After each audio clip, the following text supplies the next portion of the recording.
Hey everyone, welcome. This is a not so usual day for me to be streaming, but I'm happy that you're here anyways. If you are watching live, please make sure to comment and say hey. If you are watching on replay, I'd love to know that you were watching on replay. So comment anyways, please. And most importantly, if you are watching on your phone, please double tap your screen. If you are watching on X, please retweet, comment, give it a heart, and just normal YouTube watching, if you could please like it, that'd be great. So I kind of I came to a decision last week that was not difficult or not difficult, not easy to make. Um, but at the end of the day, I think it's for the best that I stop covering the Athena Shroud trial because of feedback, because of just the pure horror of it. And I had a lot of my regular viewers telling me that um, they found the content to be highly disturbing. And so, at the end of the day, I have to listen to the people that go out of their way to come listen to me.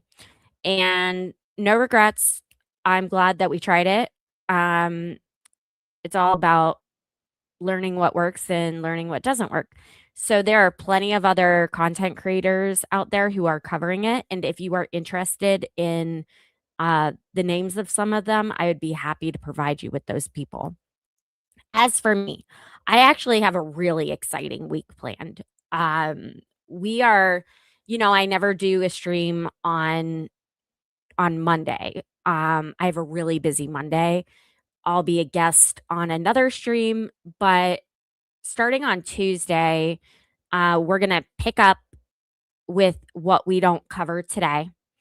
And what we are covering today is a trial that happened in 2024 that is about to go on retrial this week in Columbus, Ohio. And I know the lawyers on both sides of this case. I think they are both incredible lawyers. I think I have very strong feelings about this case, but I want to see what you guys think. And we're going to watch the opening statements today, and we're going to get through some testimony. And then we are going to cover the Tyler Robinson hearing on Friday. So that will, as usual, that I always get a huge crowd for that. So I'm sure if you are a regular around here, you've noticed that. But it's good that people care. I have some people in the live chat. Hello, Mitchell. If you guys could just once again remember to double tap your phone screen if that's how you're watching today, or if you're watching on X, make sure to give it a heart, retweet, comment, and do all that on YouTube, please. Thank you. Okay, so I'm actually going to press play and let you guys hear from now this guy that you see on screen. This guy has how do I say this? Um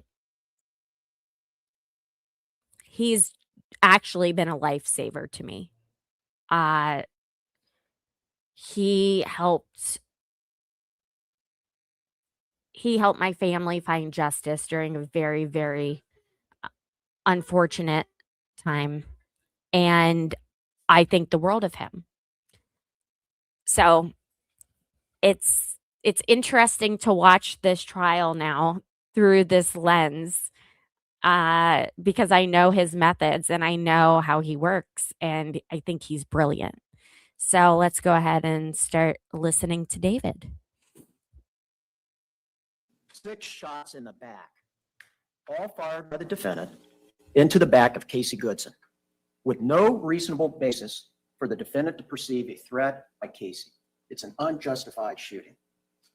Casey was only 23 years old at the time the defendant killed him, and he was a Franklin County deputy at the time.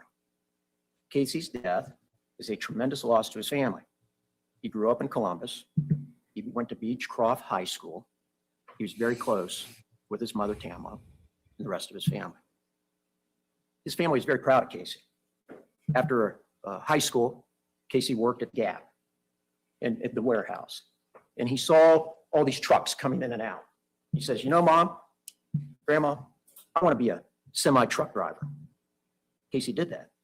He went to school, learned to drive a big semi-truck, and he got his commercial driver's license.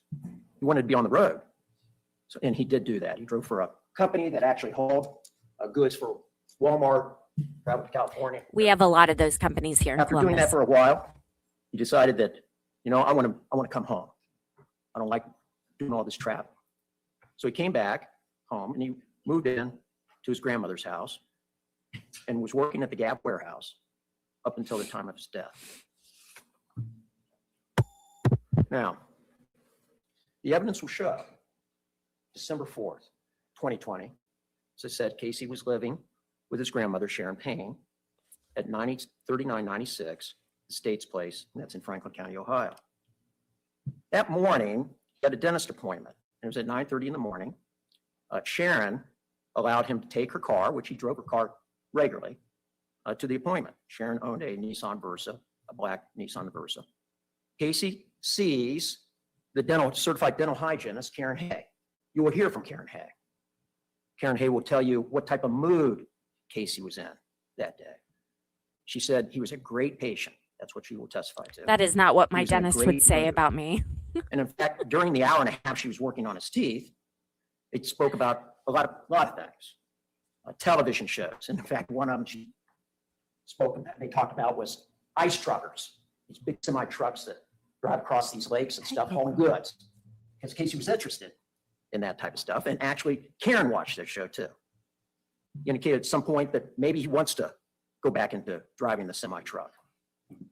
He also talked about his job at the Gap. He had goals. He said he wants to move up and gain more responsibilities. He wanted to help out his family. He had dreams.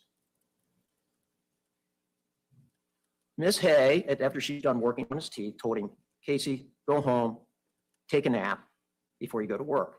Even suggested, hey, why don't you go get a milkshake or something before heading home because of all the work that she did on his teeth. I believe she said they mentioned something about getting subs. She's going to take subs home to the house. Lay down. As Casey's leaving, he hugs her goodbye and is very appreciative and was actually looking forward to coming back at a later time to have his front teeth worked on. After leaving the dentist office, Casey does make a remote order from his phone for 3 12-inch subs from Subway. He picks the subs up in a single large plastic bag. They're all put in one bag. And he leaves just after 12 o'clock noon when he starts to head home. Now you will see the video from Subway. Ow, You will stop, see the bag stop. as he carries it out. It's a big bag. It's not something real small, but there are 3 12-inch subs in it. You'll see what it looks like when he's carrying it out of the Subway into the parking lot, getting into his car. Now, during the trial, you will see evidence from a surveillance video from St. Matthias Church. And that video shows Casey traveling southbound on Carl Road, approaching the intersection of Ferris and Carl Road. Just going to, so that we can orient you where this is. It's the snowflake. Courtney may have the, oh, I touched it, I'm sorry.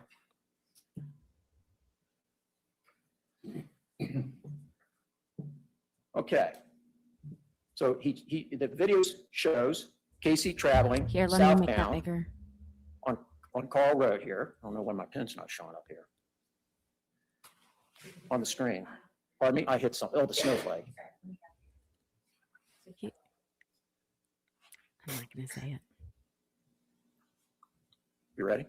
Okay. So the video will show Casey traveling southbound. This is Carl.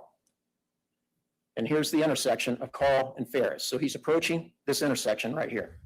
She says, hello, Mitchell. You also see in the video at that time, the defendant is in an unmarked U.S. Marshal's truck. He's traveling westbound on Ferris, approaching the intersection.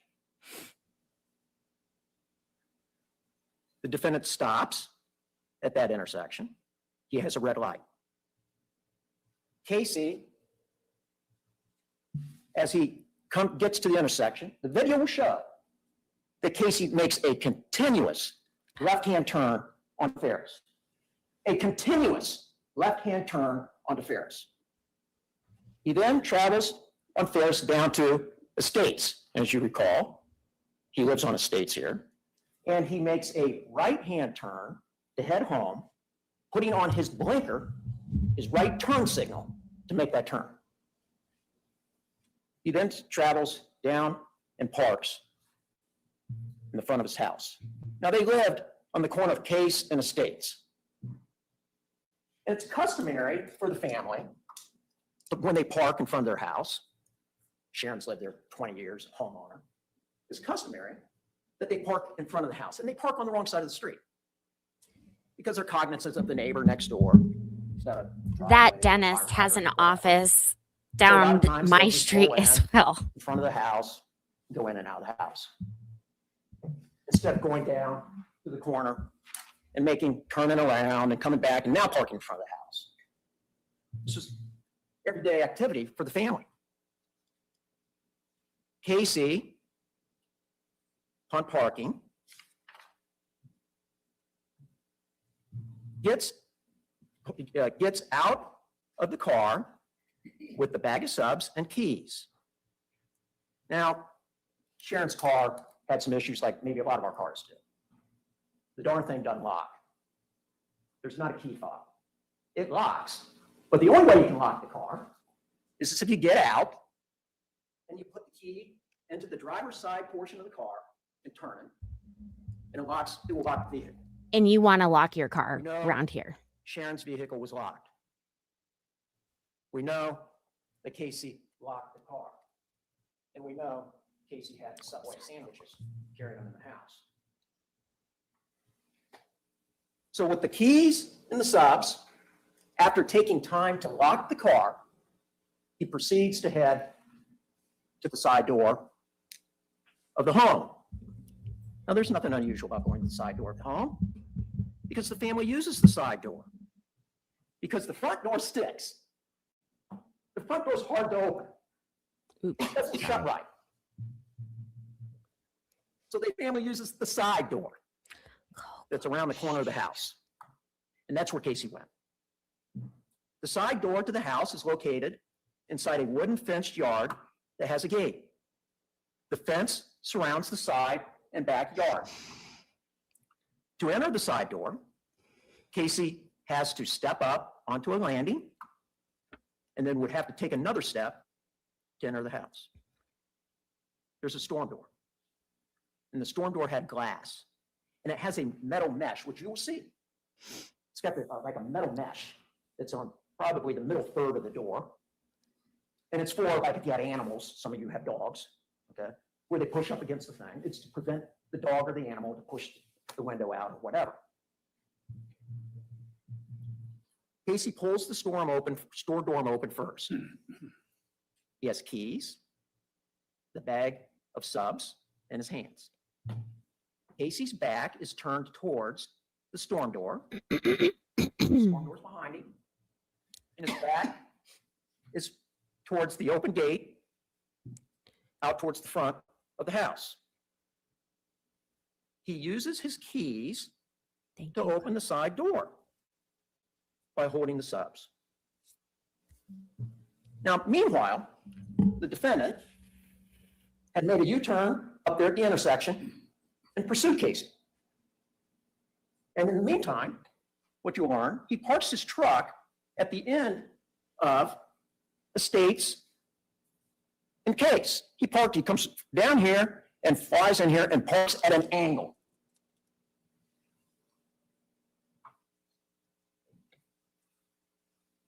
The defendant approaches the open gate leading to the side door. As Casey unlocks the door to go inside his home, The defendant, using his AR Daniel Defense assault rifle, equipped with an aim point red dot sight. You will see the weapon. This is the weapon the defendant had.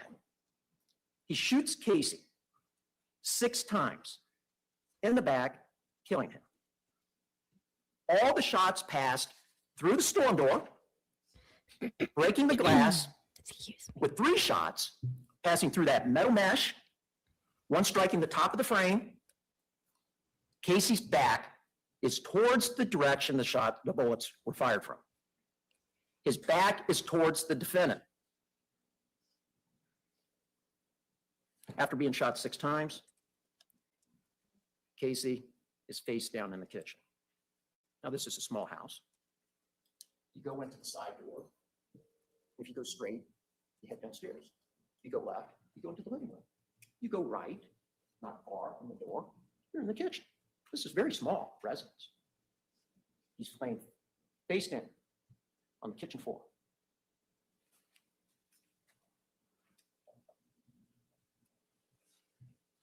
Face down in the kitchen, his palms down on the floor, his AirPods in his ears, Subway sandwiches on the floor. Casey's keys are hanging from the door. Now, Sharon Payne, Casey's grandmother, and Janae Sanford, Casey's sister, are home with the rest of the family. The whole family's there. There were many children in the home. They all had, not many, I guess 3, to me is many maybe, but there were small children in the home at the time. One child was eating oatmeal at the kitchen table. Looks like when Casey's coming in, about where he fell, you'll see, we don't have photos with him laying there, but you'll see where he was. His head's almost to the kitchen table when the shots were fired.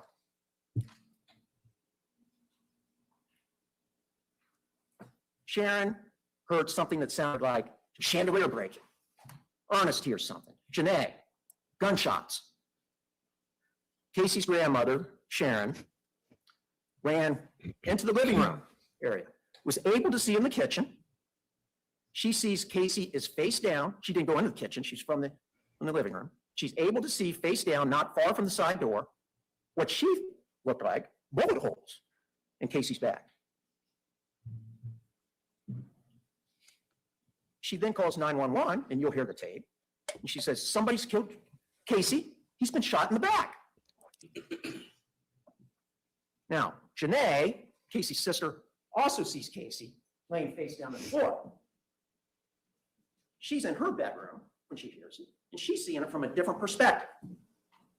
Or she comes out of her bedroom, she takes 2 or 3 steps past the bathroom, and she's able to walk around like this and see. Now, she can't see Casey's whole body, but she also sees that Casey's laying face down on the floor with his hands out. I should also mention that if you've been watching me long enough to remember the Connor Grubb trial, we also had Judge Young on that trial as well. So it's the same judge for all of the cop trials in Columbus. Moments later, Janae again is looking out. As you can imagine, it's pandemonium now. She goes out to try to look again. Casey's been rolled over onto his back, presumably by the officer. Now, there's a handgun that's owned by Casey that was found at the scene. Casey's gun was found on the floor with its safety still engaged. The gun had not been fired. He also had a soft-sided holster in the front of Casey's pants. The holster does not have a strap to hold the gun in place. It's just, you put it there. There's nothing there to hold it in. So when I say holster, a lot of us think of how a police officer's holster is. Put a strap over it to hold the holster, to hold the gun in the holster. This holster does not have it. Now, 2 years prior to his death, Casey had obtained a carry conceal permit. Casey had gone through the proper training, application process and background check that allowed him to legally carry a gun in a car concealed. Casey would carry his gun, and he would carry his gun in that holster in the front of his pants. It was a handgun. Shortly after the shooting, the medics showed up, but it's futile, as Casey is pulseless, unresponsive, and when he was transported to Riverside Methodist Hospital, Where I was he born. was declared dead. Now, the defendant in this case has been charged with 2 counts of murder. And you're going to get the law from Judge Young. 2 counts of murder, 2 counts of reckless homicide for the death of Casey Goodson Jr. And at the appropriate time, the Okay. Just so you know, 4 days ago, the the judge dropped one of those murder charges. And Jason Meade is claiming self-defense. So things have changed dramatically since this trial. judge is going to instruct you as to what all the elements are and definitions that go with that for you to make your determination as to whether we, as the state of Ohio, have proven both counts of murder or 1 count of murder and reckless homicide, all, 1 or 3 of them. Doesn't have to be all of them. It can be 1 of the counts, 2 of the counts, or all 3 of the counts. I submit to you the evidence will show all 3 counts. So the evidence that the state will present will prove to you beyond a reasonable doubt that the defendant has committed beyond a reasonable doubt a violation of all 3 charges. So what's the evidence? So what's the evidence that we need to show? The evidence is, we're going to show it, the defendant did it. That the defendant acted intentionally. The defendant acted knowingly. That the defendant acted recklessly. You can have the same mental intent for all of them. Purposely is being the highest. Knowingly is in the middle. Recklessly is the lesser intent. It's heedless indifference. All 3 of these acts caused his death. Those are the elements. He did it.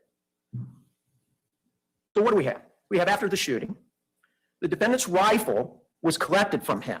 His rifle was turned over to Sergeant Stanley with Crime Scene Search Unit.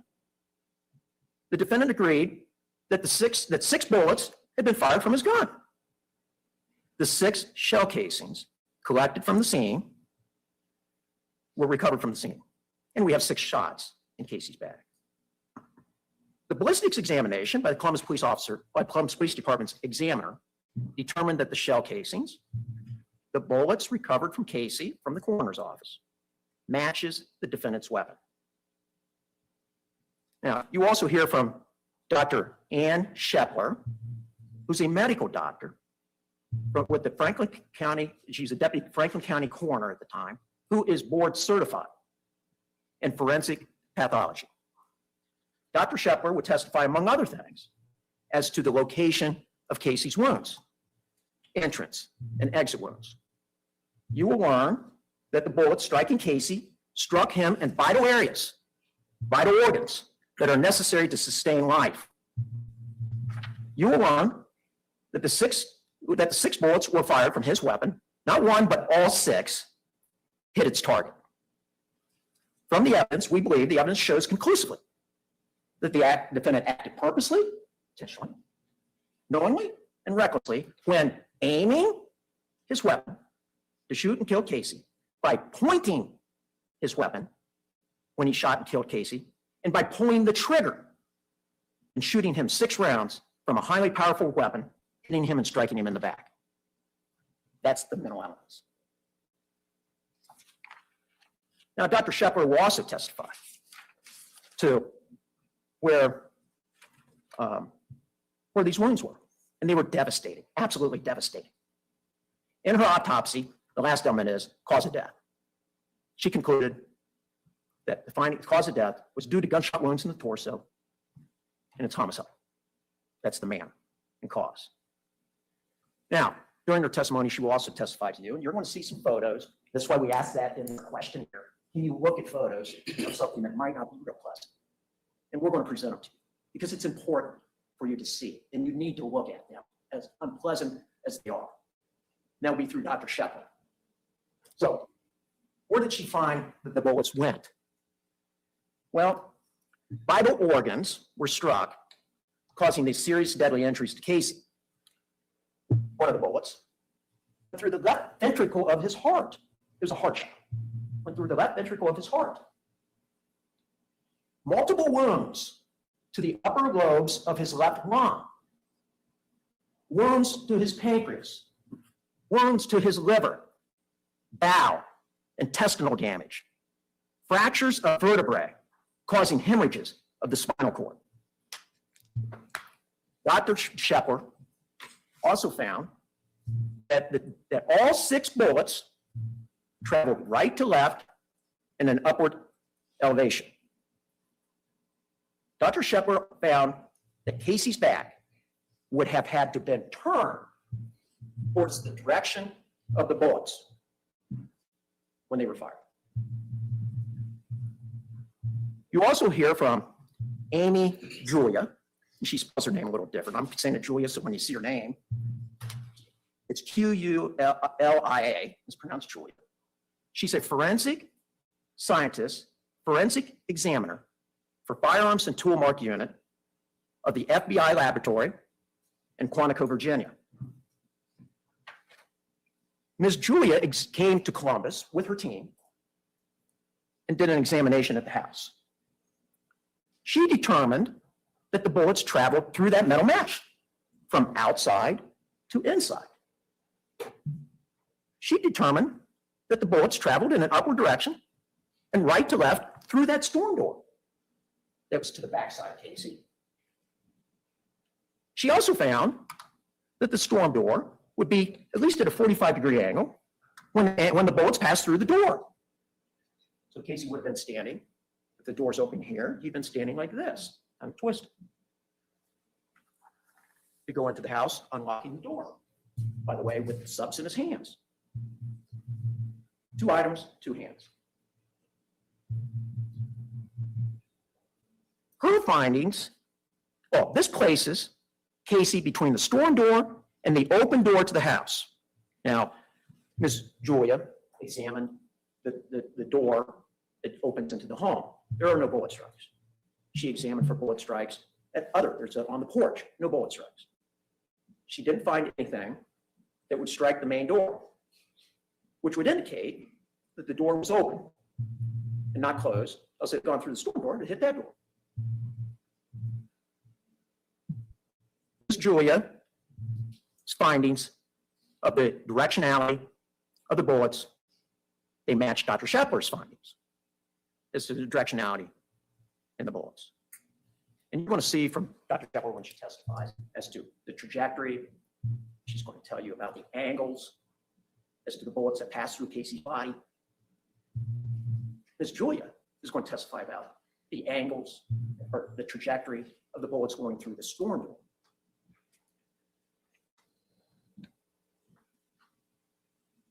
Now, ladies and gentlemen, so the state, I submit. Come on, David, wrap it up. The charges.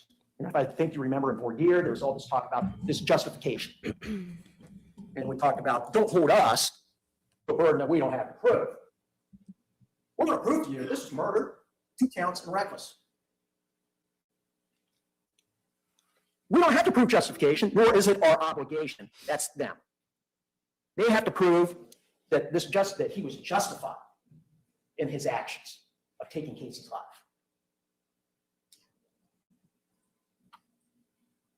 I think somebody mentioned that whoever's got the burden, the other side just could sit there and play cards and not do anything. If they don't meet the burden, and if we've met ours and beyond a reasonable doubt of these charges, well, it's game over. But we're not going to do that. We get to challenge any evidence that they claim is justification. But you'll hear in our case evidence to show that Casey did not pose a reasonable threat to the defendant at the time he pulled the trigger. Casey did not pose a reasonable threat to the defendant or anyone else at the time he pulls his trigger. Because the evidence that in our case shows Casey wasn't even facing him. We know Casey was not a threat to the defendant by using the defendant's own words. He was caught on a body cam from another officer at the scene, Officer Penny, moments after the shooting, making a statement on the front porch.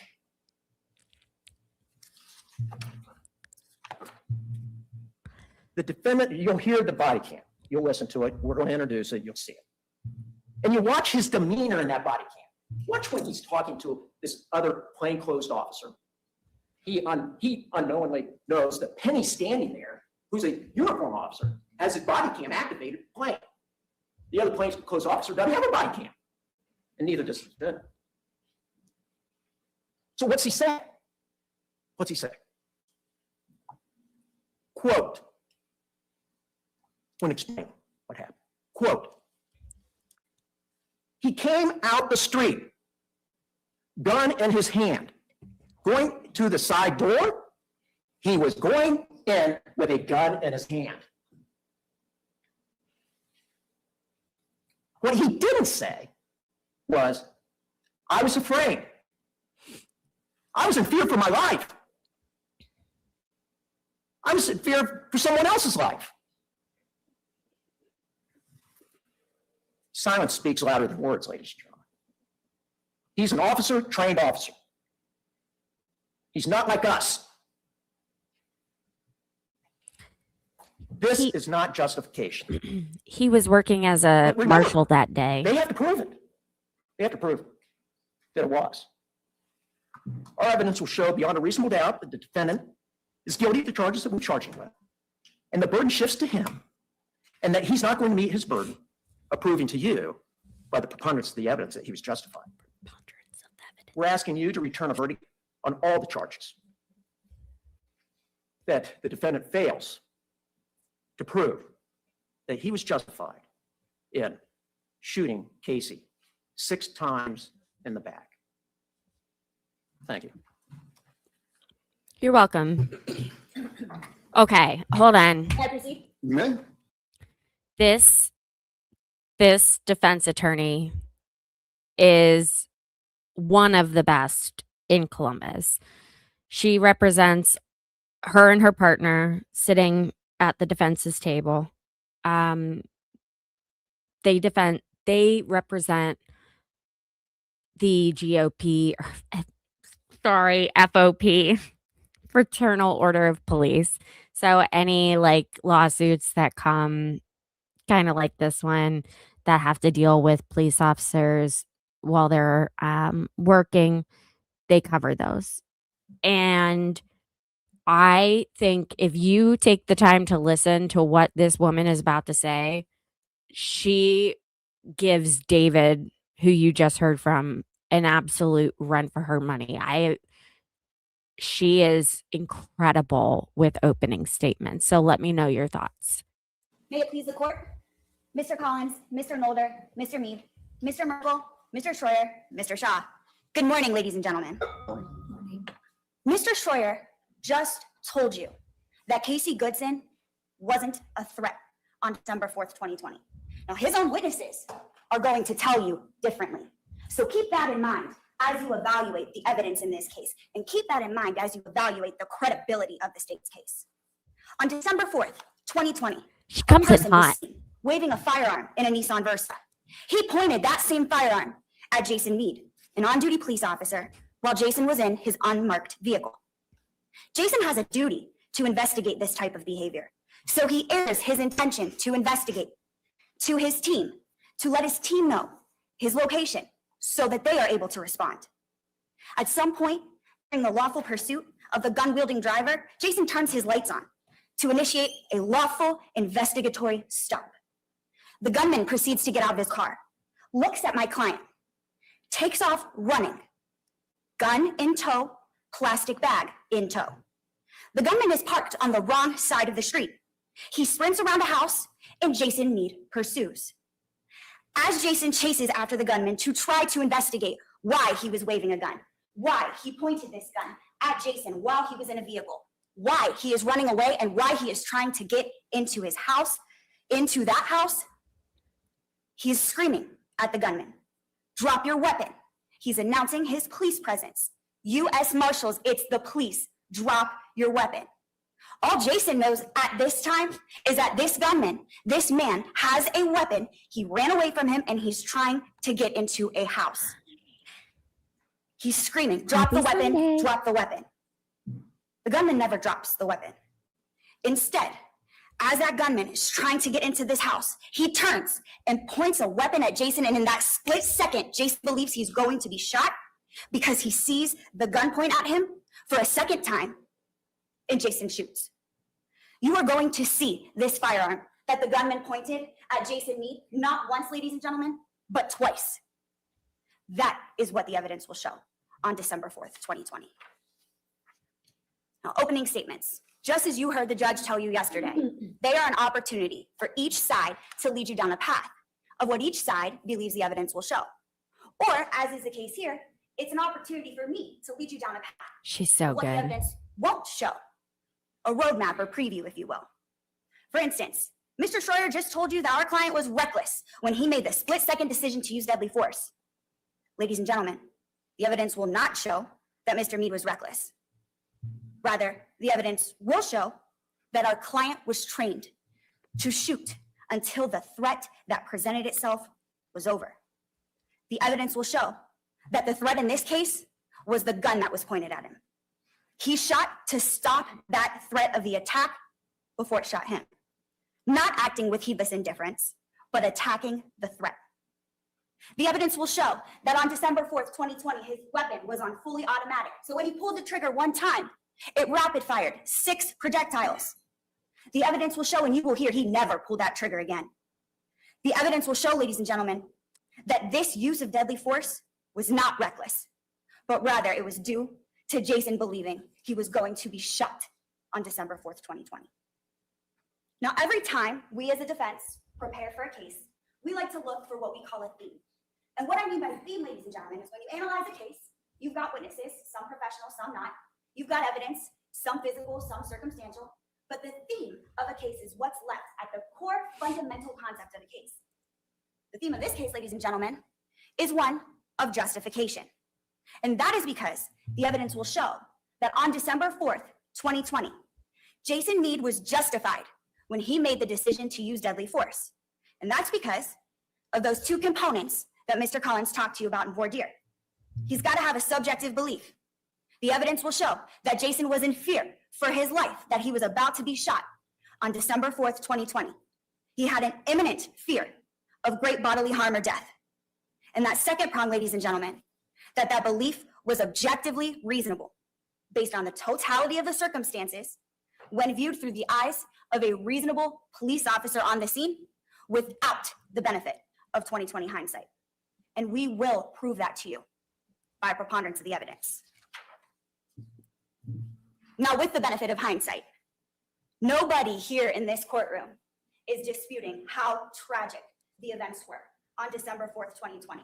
And it is not lost on us that somebody lost a life, somebody lost a son, a brother, and a friend. Yeah. However, as the judge told you yesterday, and he will tell you again, just like Mr. Collins told you in voir dire, you cannot consider sympathy or empathy while examining this case. And it's a tough task, ladies and gentlemen, because undoubtedly the state of Ohio is going to try to play on the fact that we are all. I hate to interrupt Caitlin doing what she does best, but yes, humor to me is far more attractive than looks. As long as you don't look like, like a werewolf or something. Humans here. They're going to show you a video. I'm sure you'll see the video time and time again. They're going to slow it down for you.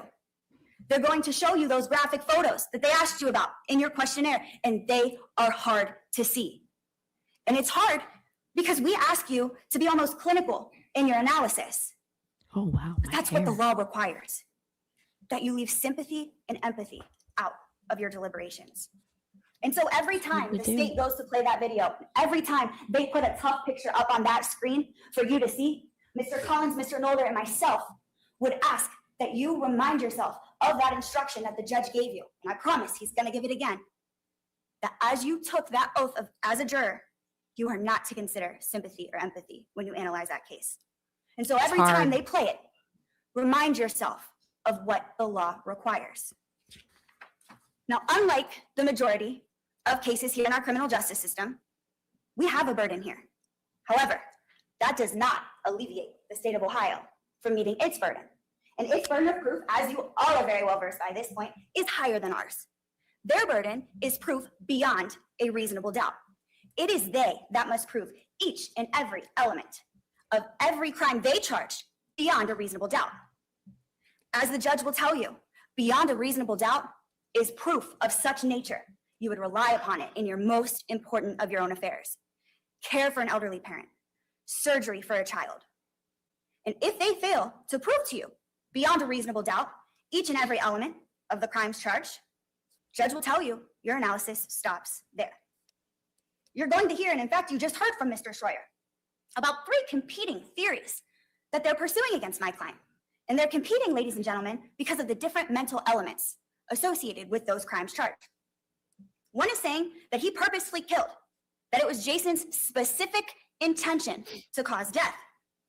Ladies and gentlemen, the evidence will show that Jason's only specific intention on December 4th, 2020 was to stop the threat from him being attacked.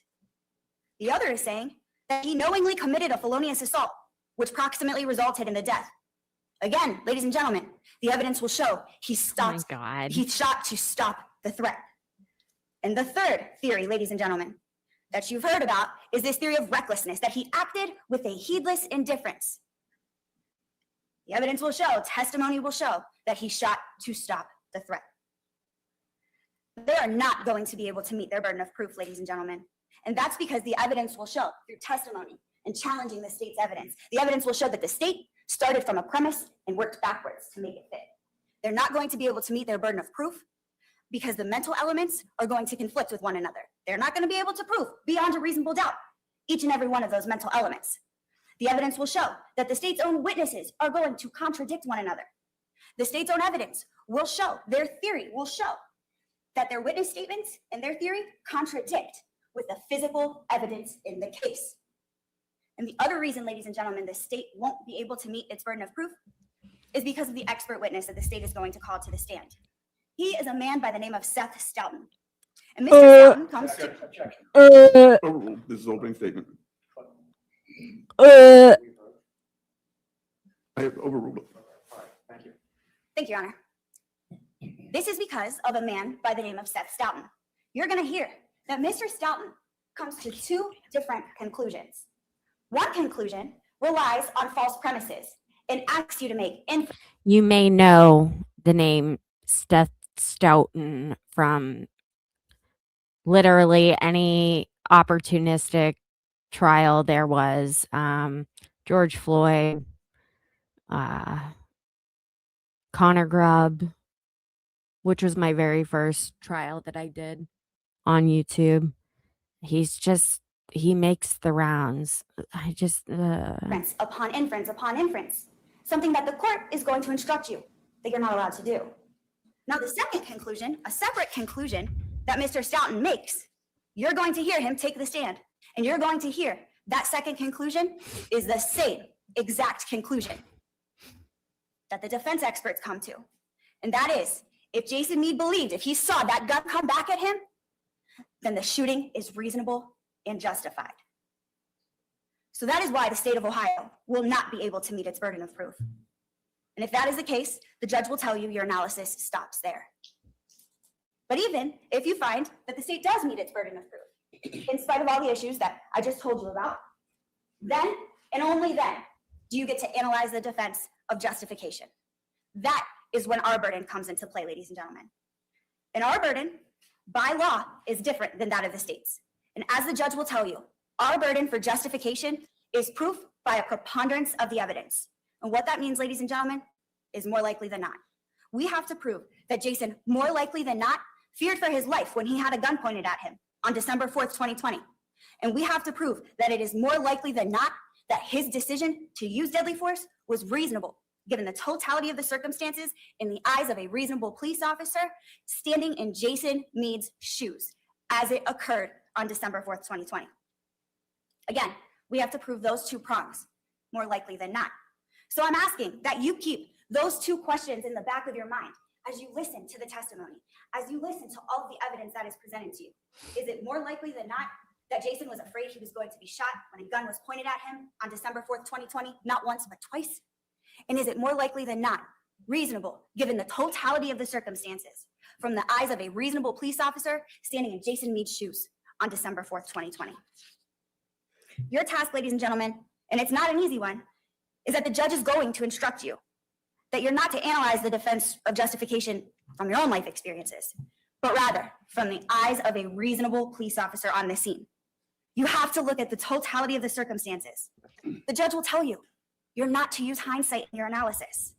You're not to look at avoidability, ladies and gentlemen, but rather you must look at what an officer could have believed about the situational need to use deadly force.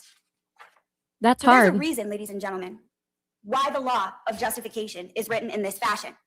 And that's because unlike judges, unlike juries, unlike me, unlike Mr. Schroyer, officers on the beat are not afforded the luxury of hindsight, of armchair reflection. Every single day, our men and our women on the police force put their uniforms on, not knowing if they'll return home to their families or their armchairs, not knowing whether or not they'll come home because of their job. Now, let me tell you a little bit about Jason Meade. He's a Marine, enlisted in the fateful year of 2001, right before September 11th, did 2 tours in Iraq, honorably served our country with the Lima Company, where he saw 11 major combat operations. He came back from Iraq and began his career as a law enforcement officer. He's got 2 children and a wife. And on December 4th, 2020, he faced every law enforcement officer's worst nightmare. You're going to hear that on December 4th, 2020, Jason Meade was on the SOFAST task force. It stands for the Southern Ohio Fugitive Apprehension Strike Team. It's a task force operated by the United States Marshals. It selected certain law officers from local law enforcement agencies to comprise this task force. You're gonna hear that he and his coworkers started the day off like any other, arrived to the task force around 6 a.m. for roll call at 6:30 a.m. They met at the SOFAST headquarters. The team lead, Dave Youngless, who you will hear from, explains to them the warrants they'll be working that day. You're going to hear that the team member assigned to that specific warrant provides the team intelligence so that the team knows what and who they're dealing with as they're executing the warrants. On that day, another detective agency called SIU, which stands for Special Investigations Unit, they're a branch of the Franklin County Sheriff's Office, they contact SOFAST and say, hey, will you execute this warrant for us? SIU was out conducting surveillance on near Estates Place on December 4th, 2020. So they contact SOFAST and say, hey, we want you to execute this warrant. We believe the fugitive may be in the home. So SOFAST responds, comprised of about 12 different team members, and they head out to assist SIU to execute the warrant on Estates Place, 4071 Estates. Our client, Ryan Rosser, Joseph Yorkowitz, Todd Barnhart, and team lead David Youngless, among others, go to the address to execute the warrant. The team arrives. The fugitive's mother, Ms. Barbour's mother, informs the team he's not present and gives the team permission to search the house. Jason and the team clear the house and did not find the fugitive they were looking for. The team goes to wrap up for the day. They are all getting ready to head back to headquarters to finish up some paperwork. Some of the team had trickled out, and our client was one of the later ones to leave. Outside of that residence on Estates Place, Jason has a conversation with Ryan Rosser and Joseph Yorkowitz as they're taking off their gear and placing it into their truck beds. Jason places his tactical vest, his pistol belt, and his handgun into the vault in the back of his truck. He places his rifle in the back seat. He drives from the residence, northbound on Estates Place. Ryan Rosser and Joseph Yorkowitz get into Ryan's vehicle and follow Jason. Our client turns left onto Ferris and stops at the red light at the intersection of Farrell and Carl Road. Jason is waiting to take a left onto Carl. Ryan Rosser and Joseph Yorkowitz are just a few car lengths back in the same lane. Jason, again, is at the front of the intersection. As Jason is waiting at the light, right outside of St. Matthias and DeSales High School, Jason sees a driver in a Nissan Versa approach the light at the intersection as the driver is waiting to turn left onto Ferris from Carl. Jason sees that the driver of this Nissan Versa has a gun with an extended magazine clip in his right hand. He is pumping the gun toward the windshield and pulling it back. He's animated when he's doing this. He's pointing it every which way. So Jason grabs his radio. He tells his team, hey guys, we have a guy waving a gun here at the intersection of Carl Road. He communicates with his team.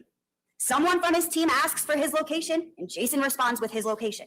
Because as a sworn law enforcement officer, he's got a duty to investigate why It's like this a person is mandated waving a gun reporter. in a Yeah. vehicle, pointing it various different directions near a school zone. Right after Jason airs his location, the Nissan Versa makes that left-hand turn. And when that Nissan Versa makes the left-hand turn, he points the gun at our client in the vehicle. My client ducks down and reaches for his pistol. He forgets that he put his pistol in the vault in the back of his truck. He communicates with his team yet again what he is seeing as this is occurring. He's pointing a gun at everyone out here. He's coming past you right now, Ryan. Ryan's a few cars back. He is driving toward the target street. Someone asked, is this our guy? Jason can see that it is not Mr. Barber and replies that this is unrelated. So let me take a break from September 4th, 2020. You are going to that intersection, ladies and gentlemen, of Carl and Ferris Road. A dirt field trip, if you will. I want you to look and see how close you are to vehicles as they are driving around that intersection. I agree, Willa. Remember, Jason is in a large truck, so his view is elevated. So the evidence will show through testimony that he is absolutely able to see into the car as it is passing him. Now, on December 4th, 2020, as he warns his teammate, who is right behind him, that he's coming past you right now, Jason pulls into the intersection and makes a U-turn and starts to pursue that Nissan Versa with the gunman. Now, Jason's window, as he makes the U-turn, he turns and he's right next to Ryan Rosser's window. The windows are down, and so Jason communicates yet again with Ryan Rosser. That was the guy waving the gun. Now, unbeknownst to my client, Ryan Rosser and Joseph Yorkowitz did not have their radios on. However, Hey, Eric. other members of the SoFast team did in fact have their radio on and did in fact hear our client communicate every step of the way. Unsure of exactly what was going on, but knowing that Jason had reported that there was a guy waving a gun and hearing the urgency in my client's voice, Ryan Rosser follows Jason. You're gonna see a video of these actions taken by Jason and Ryan. Thankfully, the security system at St. Matthias captured that very sequence of events. At some point during this pursuit, Jason Meade turns his lights on. Even though the vehicle is in fact unmarked, it is equipped with lights. He turns the lights on. Jason turns onto Estates Place and sees the suspect's vehicle parked on the wrong side of the road. Jason doesn't know it's customary for the family to park on the wrong side of the road. All Jason knows is that this person waving a gun parked on the wrong side of the road. Yeah, that is kind My of client weird. realizes that he is not wearing his bulletproof vest. So he quickly gets out of his truck, hustles to get his gear on, vest and rifle. He airs that the suspect, yet again communicating with his team, that the suspect stopped past the target house. At the same time, officers Rosser and Yorkowitz pull up to where Jason is putting his gear on. Jason tells them in a bit of a panic, he's right at the end of the street, the guy waving the gun. The suspect gets out of the Nissan Versa, looks at Ryan and Jason. Jason is in his U.S. Marshal tactical vest. Jason can see the black gun in his right hand and yells, that's him right there. He's still got the gun in his hand. Suspect looks at Jason in Ryan's direction and starts running. He's running toward 3996 Estates Place. He doesn't go to the front door, which again, my client didn't know it wasn't customary to run to the front door. All my client knows is that this suspect looked at him and took off running with a gun. At that point, That's Jason wild. believes that he is deliberately evading him. Now let me back up, ladies and gentlemen. Jason can see that he's got a plastic bag in his left hand. But he can absolutely see, and testimony will show, that he saw that gun in his right hand. At this point, he believes the suspect is deliberately evading him. And that's the point, ladies and gentlemen. This is the point right here where everything changes. Again, ladies and gentlemen, on this jury view, you're going to see the proximity of the houses. They're all close together. The street's not wide. Look around. Take note of what you can see. Testimony will show what is going through my client's head at this point. This person is deliberately avoiding me. He has a gun. There's a school around the corner. There's a church around the corner. He pointed the gun at me. He was waving a gun at the car. And at this point, ladies and gentlemen, testimony will show that this becomes a potential active threat situation, as a gunman is now running loose through a neighborhood and the police just lost sight of him. So my client hops in his truck and accelerates toward the end of the street. He sees the suspect past the corner of the house. He was running toward a side door inside of a fence near the gate. He hits the brakes, jumps out of the truck, and sees the suspect trying to get into that home. My client yells, "U.S. Marshals, show me your hands. It's the police," multiple times. Jason is trying to close the distance on him to stop him from getting into that home, but he cannot see the suspect's hands. He continues to yell, "Show me your hands." Before the suspect makes entry into that home, the suspect's shoulders droop, and my client thought it was all over. Our client believed he was going to surrender. And in that moment, in that split second, ladies and gentlemen, the suspect turns toward the officer, looks in Jason's direction as he lifts his hand up, leveling the barrel of the gun toward my client. And in that split second, Jason steps to the left and fires, in accordance with his training, one shot until he sees the suspect fall. After that, ladies and gentlemen, he fires no more shots. Ryan Rosser is the first person through that door right behind our client. Todd Barnhart on the SOFAS team, who hears my client radio his every move, arrives a short time after. David Youngless, U.S. Marshal team lead, who hears my client air everything on the radio, also responds to the scene. You're not going to hear from these guys from the government. The government's not going to call them to the stand. But like I told you earlier, we welcome our burden of proof. We welcome the defense of justification, and so you will absolutely hear from Ryan Rosser, Todd Barnhart, and David Youngless in our case in chief. You are going to hear the corroboration of what Jason is going to tell you, and more important, ladies and gentlemen, what Jason told the detectives in a voluntary statement that he provided before the prosecution got any of their evidence. Overruled. Opening statement. Continue. Thank you, Your Honor. This statement was given before Jason had an opportunity to see that video at Ferris and Carl. It was given before Jason had any type of review of any material. Listen for that corroboration, ladies and gentlemen. Listen as we call Ryan Rosser, Todd Barnhart, and Dave Youngless to the stand. Watch as they corroborate the chain of events that I just told you. If that's not enough, ladies and gentlemen, you are going to hear from an independent neighbor who, again, we as the defense will call to the stand, who hears our client give several commands to drop the weapon and identify himself as a United States Marshal. Now, outside of the witness corroboration that we will present to you, you are also going to hear that the physical evidence will corroborate the chain of events that I just told you. Listen to the physical evidence and the corroboration that it will provide. Video of Carl and Ferris that shows what I just told you. The fact that a gun was in fact found on the kitchen floor within an arm's reach of the suspect, not in a holster. A coroner who is going to tell you that the wounds are consistent with that version of events that I just gave you. They are consistent with somebody turning toward the suspect.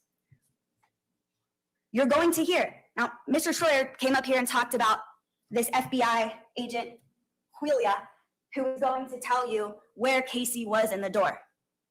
No, she's not, ladies and gentlemen. She's not going to tell you the position of Casey Goodson and where he was in the door. The coroner and this FBI agent are both going to agree that nobody can tell you exactly where he was in that doorway. Yeah. Nobody's going to be able to tell you the exact positioning of his body. Nobody is going to be able to tell you what happened to his body after that first bullet hit him. But what you will hear them say is that it's consistent with what Jason Meade has said. The evidence will show, ladies and gentlemen, that we will meet our burden of proof. And that is more likely than not that when Jason saw the barrel of the gun being leveled at his direction, he was afraid for his life. And that his decision was objectively reasonable when you look at the totality of circumstances in the eyes of a reasonable police officer. Now, I want to focus on that second prong for a minute. Oops. How are you going to judge what a reasonable police officer on the scene would do? You're going to hear from two defense experts, decorated law enforcement officers with decades of experience. Between the two of them, they have trained thousands of law enforcement officers all over the world on deadly force. Their names are Kevin Davis and Jim Scanlon, both trained police officers in the state of Ohio. Yep. Kevin Davis has been in law enforcement for almost 40 years. He's a certified force analyst. He's an instructor with the Department of Homeland Security. With He impeccable credentials. testified during the Connor Scanlon Grubb. Was a law enforcement officer for Trial. 33 years, 19 of which he served on SWAT. He started his own company in 1999 called the North American SWAT Training Association, or Ooh. NASTA for short, where he consults and trains in officer-involved shootings, firearms, hostage and barricade situations, and critical incident training. Listen and compare them to the state's expert, who was maybe a police officer for 6 years, certainly not here in the state of Ohio. Seth. Jim Scanlon and Kevin Davis are going to walk you through why Jason Meade was reasonable on December 4th, 2020. With over 70 years of experience between the two of them, listen to each as they explain how Goodson's actions here dictated what Jason Meade did next.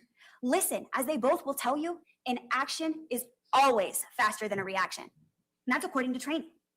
That after standing in Jason Meade's shoes, experiencing what he experienced, seeing what the person with the gun did, it required immediate action on behalf of Jason.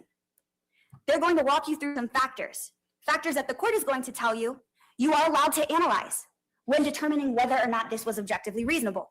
Keep those factors, ladies and gentlemen, in the back of your mind.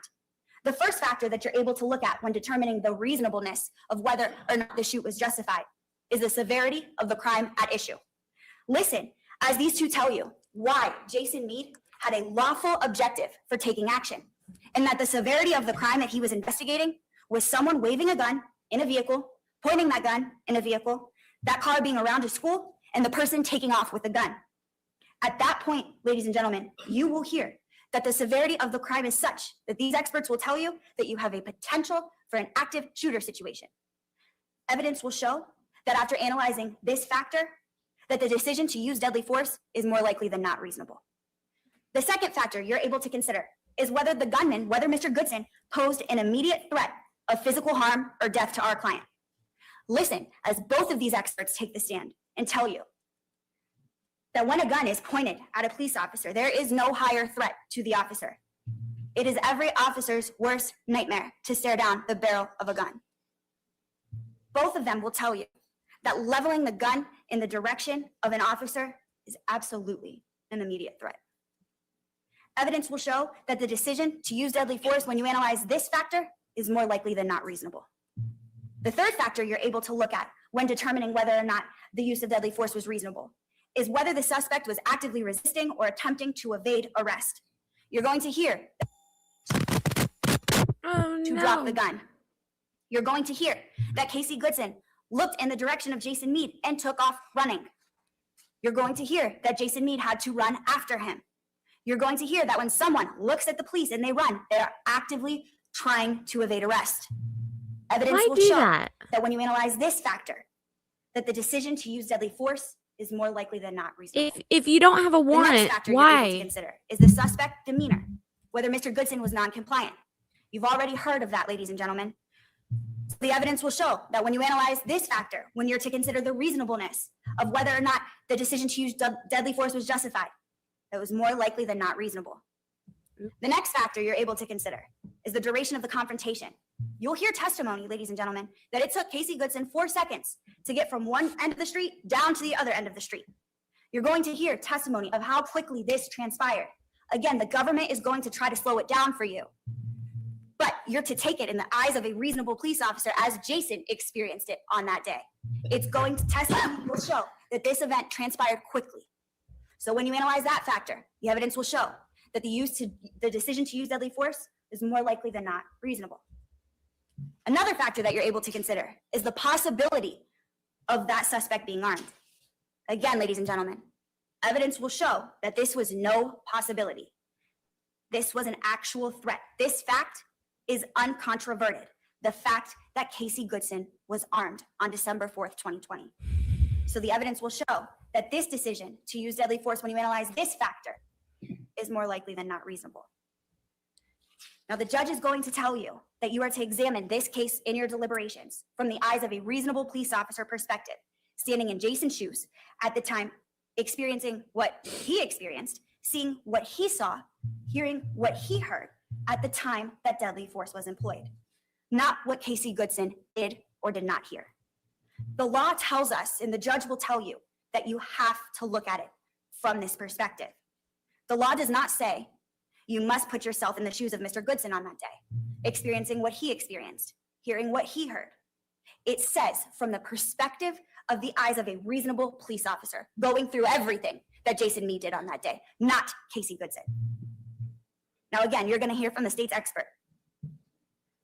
This state's expert, granted, has less experience as a law enforcement officer than Kevin Davis and Jim Scanlon.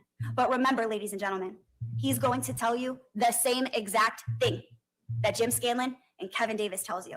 And that is, if Jason Meade believed the gun was pointed at him, if that gun was pointed at him, if he saw that gun being pointed at him, then this decision to use deadly force was reasonable and justified. So, ladies and gentlemen, in recap, we believe the evidence will show that the state of Ohio will not be able to meet its burden of proof. And that's because testimony will show that the state started with a premise and worked backwards. They're not going to be able to meet their burden with respect to the mental elements. Their own witnesses are going to contradict one another. Their theory is going to contradict the physical evidence. But even if you do somehow find that they have in fact met our burden, the evidence will show that at the end of our case, we will have met our burden of proof by a preponderance of the evidence, or more likely than not. And that is because that the evidence will show that on December 4th, 2020, when that gun was pointed at Jason Meade, he was more likely than not in fear for his life. And that is because the evidence will show that his decision to use deadly force was more likely than not reasonable. At the end of this case, my partner, Mr. will come before you and ask that you find Jason Meade not guilty of all of the charges, because we have met our burden of proof that he was in fact justified by a preponderance of the evidence. And this justification defense acts as a complete defense to all charges. I thank you for your time, ladies and gentlemen. She's so good Tell us what happened. when it comes to the We left openings. to go to the dentist. I Overruled. Hey guys, left to go to so the dentist. I had my I watched this beforehand. I actually watched it live as well 2 years ago. And the first part of this, as you can see, we're like an hour and a half in, is procedural things and laying the foundation, asking about who Casey was, and it just seemed to lag. So I'm going straight to the day that it happened. 4-year-old great-granddaughter and my 3-year-old granddaughter. They woke up and I made them oatmeal. Put them in the kitchen at the table, went to the basement, sorted clothes, started a load of laundry, Busy. come up and make coffee, and then went to my bedroom to drink my coffee and eat a granola bar. Okay.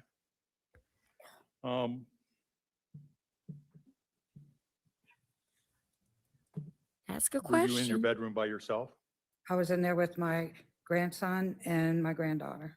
Okay. Now, why don't we put names on them? Okay. Daryl Jr., he Okay. was, I believe, 5 at the time, and Ariana, she was 10. Okay. Did you have any interaction with anybody else in the house that morning? Before everything happened? Yes. No. How about, Oh, my granddaughter had picked a scab or something and her arm was bleeding. I took her to her dad, which is my son, okay, and what's his name? Ernest Payne Jr. Okay. And Ernest. Ernest lived in the house then as Yeah. well? Who else was living in the house? It's a My full 2 house. granddaughters, Janae Sanford and Linnea Cheney, and her daughter, that was my great-granddaughter, the one that was 4 at the time, Okay, and what was her name? What is her name? Leah. And was she the one still in the kitchen? She was in the kitchen when the incident happened, Um, and what, eating oatmeal? eating oatmeal, yeah. Okay. So you're in your bedroom. I have to text you got myself a 2 of your timestamp. grandchildren in your bedroom with you. Tell us what happened. I just sat down and first I heard a loud noise, like, real loud, but Yeah, go ahead. a loud noise I didn't realize at the time because it was so rapid. There was gunfire, and at the same time, I heard a large crash, like a chandelier falling and crashing to the ground. That's what it sounded like? That's what it sounded like to me, yes. Did you have a chandelier in your house? No, but I've seen TV. Okay, Yeah, all right. Let me back up. I think I misspoke. You're in your bedroom with one of your grandchildren. the other one was with her father at that point. No, the 10-year-old, she was doing homeschool on her computer, and my grandson was on his phone. Oh, okay. Yeah, the Alright. other, there, altogether there was 4 grandchildren there. All right. Then I didn't misspeak. So you hear this noise, Mhm. and you know the rapid gunfire, and the sound of glass breaking. It sounded like a chandelier breaking. Right. What did you do? I got up and my son was coming out of his bedroom, which was next to mine. And I said, what the hell was that? And at the same time I was looking at him, my great granddaughter come flying down the hall running, terrified.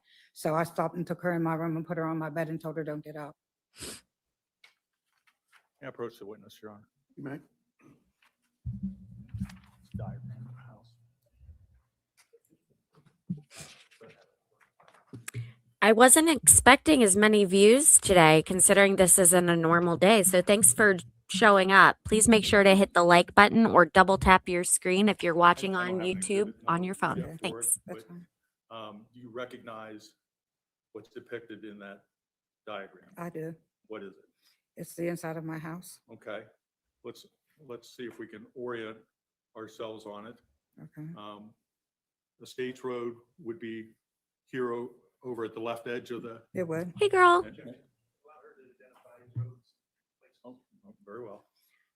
Where would the States, This would be a State's place, so that's on the left the side of the it? front of the house. Okay, where's Sale or Ca- Case? Case is here. It's on the side of my house. Okay. What room is your bedroom? This is my bedroom. Okay, mark an X there. Okay, what room is Ernest's room? This was his room. Okay. Just write Ernest there. Now, there's a third bedroom. Who Mhm. stayed in that bedroom? At the time, Janae, my granddaughter, stayed in that room. Okay, write Janae there. Isn't this your job? This room is what? The living room. Okay, put LR in there. And this room is what? The kitchen. Okay, just put a K in there. Okay, thank you. Mhm. Ah, Exhibit sticker. Yeah, I just don't know Jill, where do you my have any? numbers are.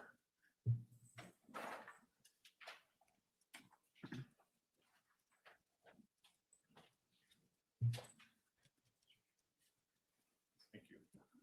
I'm gonna pick a safe number because we marked a whole bunch of stuff, so I'm gonna mark this as 25.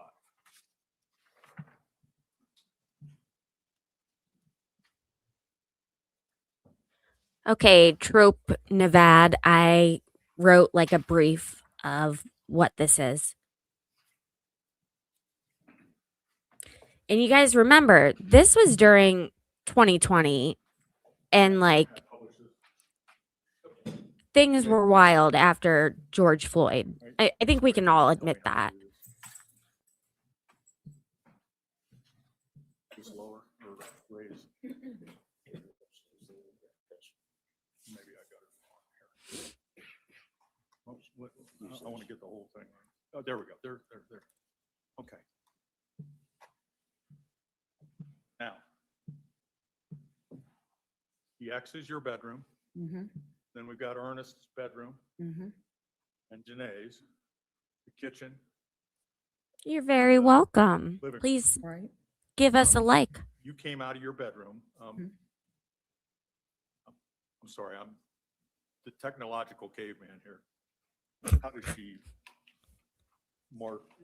I don't think you can on that. You have to have it on a computer or something. David's actually pretty good with tech. You do it on her screen. Yeah, I just was gonna have her trace on her screen where she came. Sure why it's not showing up on her screen. That's probably the better question. She can stand up and just have her come with you. Okay. We have new technology this week, so should be on my screen too. No, these are new or old, I wouldn't know how to do it. Sharon, why don't you step around here? I don't know, it's not on my screen. Not that I need it, but Technological caveman. That's what he said he was.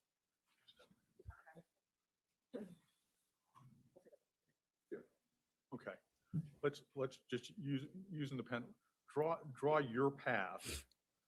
After you heard the shots and the crashing, you came out of your bedroom and show us where you met Ernest. When I was coming out of my bedroom, I first met him here in the hallway. Okay, And then I came back into my room to put the child on the bed. all right, let me stop you here. Where did your youngest grandchild come? She came from the kitchen out this way, and was running down the hall. Okay, so you met her in the hallway there. And you then did what? I picked her up and took her to my bed. Okay, and placed her on your bed there? Right. Okay. And did what with her? I put her on my bed, told her don't get up, stay on the bed. And then I left back out and went into the living room this way. Okay. And where did you go in the living room? I started in the living room. My son was on the floor. They had him on the floor at gunpoint, and he reached up and grabbed me and told me to get down before I got shot. Okay, let me stop you. When you say he was on the floor, you know, is he laying on the floor? When I saw him, he was sitting with his 3-year-old daughter in his arms. Okay. And he tried to grab you, Right. or did grab you. He did grab me and I pulled this from him. Okay, and what did you do? And I come over here to see, I heard yelling, but I can't tell you anything that was out. I just heard a bunch of screaming. And I came over here. This is the door to the kitchen. And I came down this way and, well, right here and Okay, peeked in the kitchen. okay, all right. You can sit back down.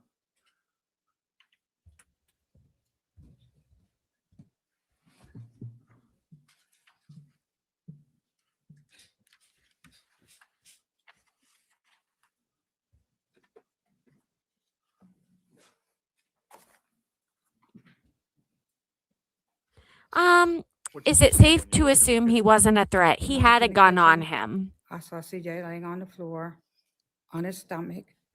I saw his hands were It's extended, but the palms were flat, like it laying flat on the floor. sad. So if this is the floor, They were down on the floor, laying flat on the floor. okay, And I saw 2 bullet holes in his back. I saw one that was bigger than the other one, but it was between his shoulder blades. And then I saw another one down from there. Okay. But it was just a matter of seconds because I ran to Hmm. call 911.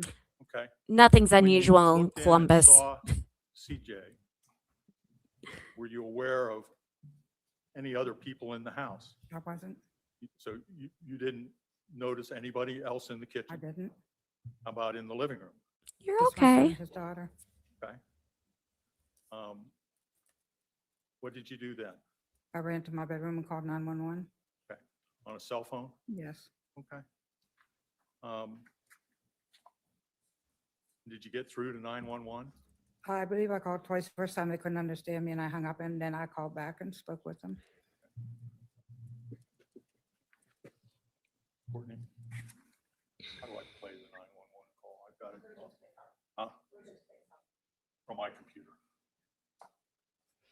You know, I noticed that a lot of judges don't, or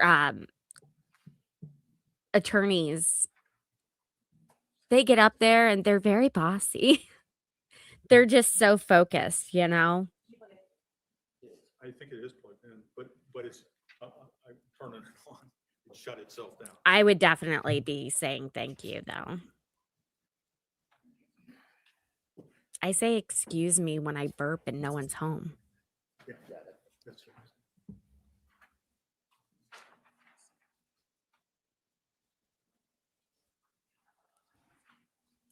No, it's not.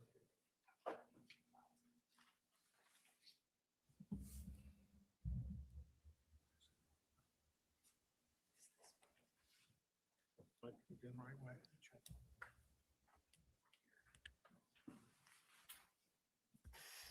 Are you, can you tell if my computer's, It's not on. it's not connected? No. This is audio.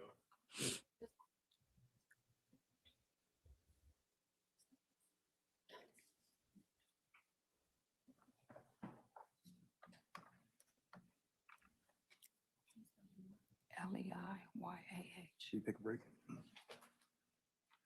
Oh, here we go. Mr. Shaw, you're in charge of all technological.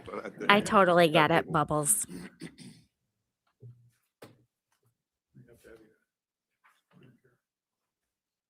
Close that other window. 911, what is the address of your emergency? 3996 Estates Place. And what's the emergency? My grandson just got shot in the back when he came in the house, and I don't know if he's okay because it's still out there. I'm sorry, what just happened? My grandson just got shot Okay, where did this happen? at my house. He lives there Okay, with me. so who shot him? I don't know. I just Okay. heard the gunshots, and I would get up, and he's laying in the door. Okay. And nobody saw anything prior to this? No, he went to the dentist or somewhere and came home, and all of a sudden I heard a bunch of gunfire. He's not a bad kid. He doesn't have a police. Okay, guys. As we have discussed this before, with the Tepe murders, the murders of Monique and Spencer Tepe, Columbus doesn't have the best reputation for dispatchers. Now we think that they're great, and we wouldn't be able to have a safe community without them. But oh my God, I feel like we're digging ourselves in a hole. We could at least try to Crackers. be nice. He works. I don't know what happened. Okay, is there anybody in the house that can tell you who shot him? No, they don't know. They were threatening everybody in the house. I don't know what the fuck's going on. That's okay, we've got help headed that way. Did they say if anybody was outside arguing with him or anything? Pardon me? Is he breathing?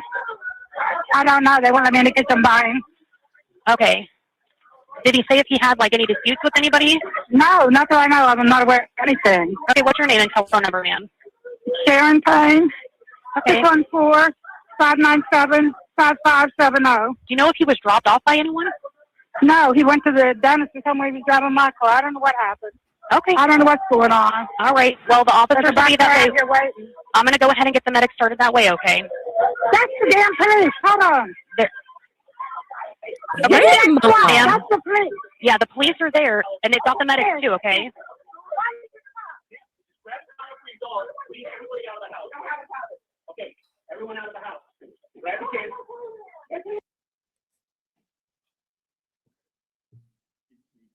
Ma'am.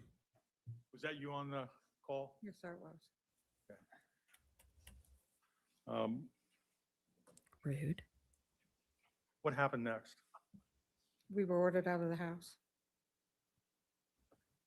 Did anybody ask you about CJ? Nobody asked me anything. We had no idea what was going on. Did anyone mention a gun to you or ask you why someone's coming into your house with a gun? Same as to that question.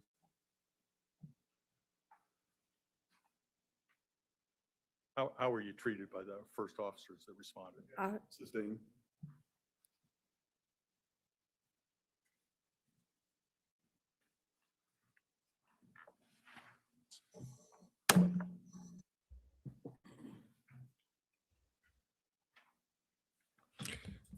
Well, lucky for you, Brooke, I wrote it out before and I made sure to save it so that I can copy and paste it again.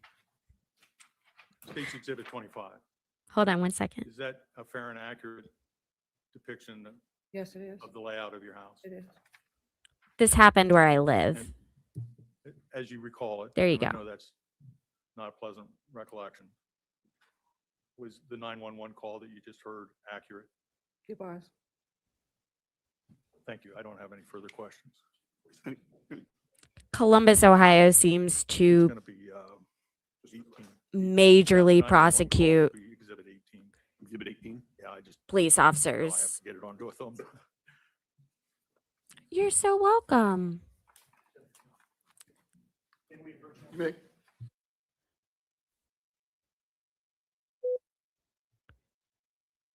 So the guy sitting next to her, he is like, I don't know how else to say this, but and I know he's going to watch this because he watched my last coverage and he repeated something verbatim that I had said.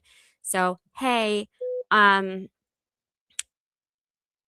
he finds any and all Columbus officer cases and he stages these protests.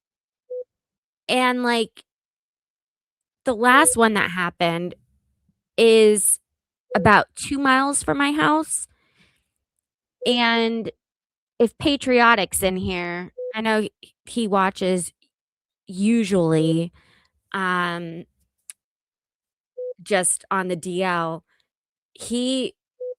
They were having protests in front of his neighborhood. It was awful.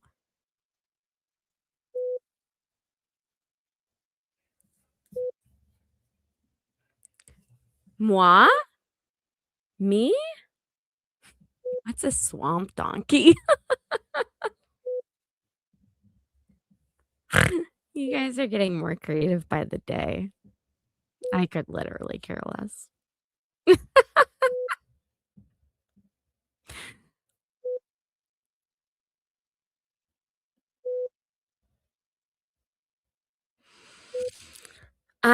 So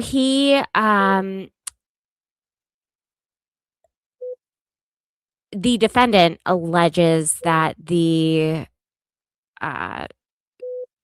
that the decedent, the guy he shot, was waving a gun at him and he had told him to stop running several times.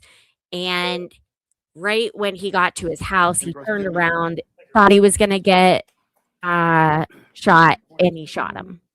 I'm Steve Noller. I'm one of the lawyers representing the Meade. I do have a few questions for you. Okay. And Ms. Payne, isn't it true that back in April of 2021 that you went to the U.S. Attorney's Office and were interviewed by the FBI? I don't know the date, but I was interviewed by the FBI. And was that at the U.S. Attorney's Office in a conference room? Yes. And were the FBI agents in the room? I don't believe it was an FBI agent that was in there now. Were there a lot of people in the room? My family, and there was a lady, I can't think of her name is, and one of our attorneys. And one of your attorneys would be Mr. Walton? who's It is representing Mr. you? Walton. Okay. And he's representing you in a civil case against Franklin County Sheriff's Office? There he is. And were you aware that that meeting was recorded? Yes, I was aware And of have it. you listened to the recording that was made on April the 2nd, 2021? I didn't listen to the recording. I knew it was being recorded. Okay, but you subsequently haven't listened to that? If I did, I don't recall. Did you need to break a record? I just didn't hear the answer. That's what I thought. So She said she didn't. She hasn't listened to it.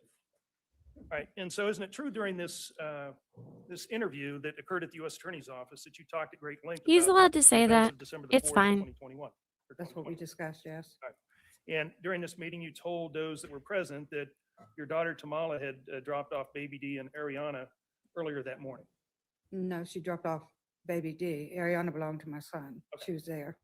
And so both of those grandchildren were the grandchildren in your bedroom? They were, And I think you said that baby D was 5 and Ariana was 10. correct? And is that how old they were at the time of the shooting? It is. And isn't it true that when Tamala had dropped off her child so that you could watch her child, that she told you that police were in the area? She did. And isn't overruled. it true that she told you that she was going to warn Tank that police were in the neighborhood? She said she was going to let him know. And again, Tank is Casey Goodson. He is. And isn't it true that he's right-handed? Yes, he is. You want to approach? Wow. Gotten by it, apparently. And I think wish- Your direct examination testimony was that on December the 4th, before the shooting, that you were doing some laundry in your basement, I right? was. Because that's where the laundry facility It is, in the is. basement, right? It is. And you came upstairs and you made some breakfast for, is it baby D and Ariana? No, it was my great-granddaughter and my son's youngest daughter. Okay, and help me with their names. What's the great-granddaughter? The great-granddaughter is Leah and the granddaughter is Tiana. And which of those children were at the table when the shooting occurred? Leah, Leah. the great-granddaughter. And how old was she? She was 4 at the time. And isn't it true that during your interview with the FBI that you never told them that she was seated at the kitchen table when the shooting occurred? I would imagine that I did. If the transcript of that interview depicts that you didn't tell her, that would reflect that that didn't come up during that interview. Isn't that true? I don't know. I was very emotional, upset at the time, but I'm sure I told him because that was one of the main things, seeing her terrified running down the hall, that upset me so bad. So after you came up from the basement, you I think, got a cup of coffee and had a granola bar, I think you said, right? Mhm, And you took that to your bedroom, isn't that true? mhm, It is. And in your bedroom were baby D and Ariana, right? Mhm, And I think that you said that baby D was using his phone mhm. and that Ariana was doing some Schoolwork on a computer. online learning with the Mhm. computer. Don't talk over each other. Yes, And so baby D's using the phone, Ariana's doing some schoolwork, and you are drinking a cup of coffee as well as eating a breakfast bar, right? correct. And I think that you also had the TV on, didn't you? I don't know, to tell you the truth. I just came in the room. They may have had cartoons on. Wasn't it true that you told the FBI on April 2nd when you were interviewed that you were watching Spectrum News? I wasn't watching any of those. I don't recall that. I don't recall telling them that. And if I could ask for Miss Stevens' assistance, and I'm going to play a portion of this interview for you, Okay. Miss Payne. And first of all, I want to ask you if it is your voice in this interview.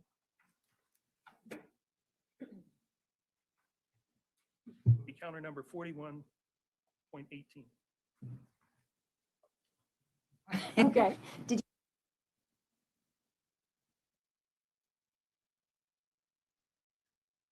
A television or music playing in your bedroom at I all? had the news on. Okay. I always go, I guess. Was that your voice, That Miss was me. Payne? That was me. And isn't it fact you told the FBI and U.S. Attorney's Office on April the 2nd, 2021, that you had the TV on, you were watching news? The TV was on, but I mean, I don't remember, to tell you the truth. It was such a bad time. That was counter 41. So he was working for, oh my gosh. This officer was working for the US. He was a marshal at the time that this happened. And then on top of everything, like what I just said a few minutes ago, this was December 2020.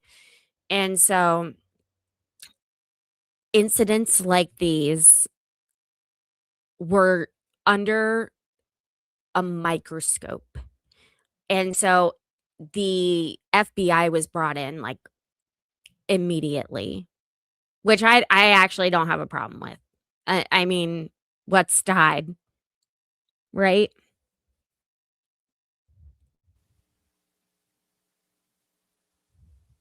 Nah.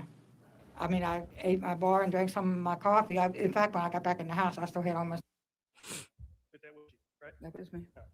And you said that you heard a loud commotion as you were in your bedroom, right? The marshal was And the door the was open. guy right? sitting over here And you didn't who's know the source of the charged commotion. You with just heard murder. this loud commotion, right? Right. And then you heard gunfire, right? I didn't realize it was gunfire at the time because it was so fast. It all happened together, like bang, bang, bang, and like a chandelier crashing. That's what it sounded like to me. And if I could use the Elmo, Courtney, if I could have your assistance in that, please. This has happened with several police officers since Now, we've before you gotten our testify current about, mayor. State's Exhibit 25, right? Mhm. And that's a fair and accurate depiction of the interior of your home, right? It is. And isn't it true that this direction here, that would be Miss A's place? Isn't that true? Yes, that's true. And this direction here, I think that's east-west, that would be Case Road, It right? is. And I think you identified this room here with the X as being your bedroom, right? It is. So that's the bedroom where you and I Baby know. D and Ariana were when the shooting occurred, Yes, correct? sir. Wild. And isn't it true that there are no windows that would enable you to be in your bedroom, sitting on the bed and seeing what's happening on Estates Place? Isn't that true? I have a window in the front of the house is the honest states, the window in my bedroom. But there's no window in your bedroom that enables you to see out onto Estates Place. Isn't that true? Well, I don't understand what you mean because there's a window. I have a window in my bedroom. You can look out and see Estates Place. Did you see anything unusual occurring on Estates Place Not before at the all. shooting? Not Right. at all. And would it be fair to say that this area right here, that's the front door? Yes, And this area back here, is this the side door? it is. And so that's the side door where there was damage to the storm door. Isn't that true? It is, yes. And so this is Ernest Payne's room. Yes, This is Janae Sanford's room. yes, This is the kitchen. yes, And you said that your route initially was you came out and grabbed Leah as she was running towards you mhm, and put her back in the bedroom, right? I did.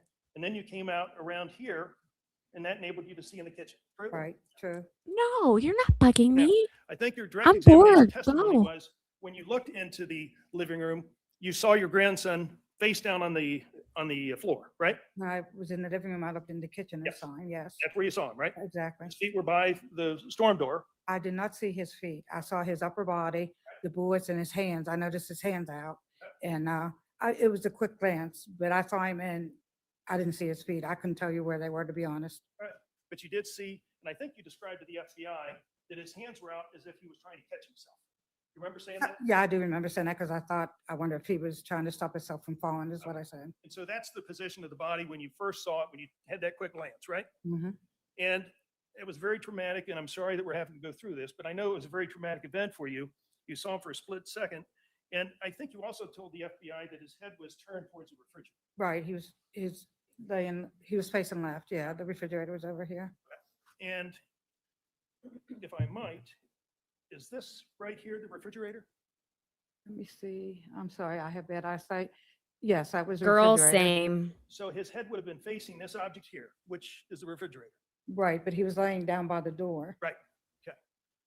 And after you saw him, you said What that you were there Mitchell for a split said. second, and it was so traumatic that you ran back into your room. I did, And Ernest was on the floor, right? with his daughter in his His arms. daughter, and that was the daughter that had the bloody arm because she Mhm. had picked a wart, right? Right.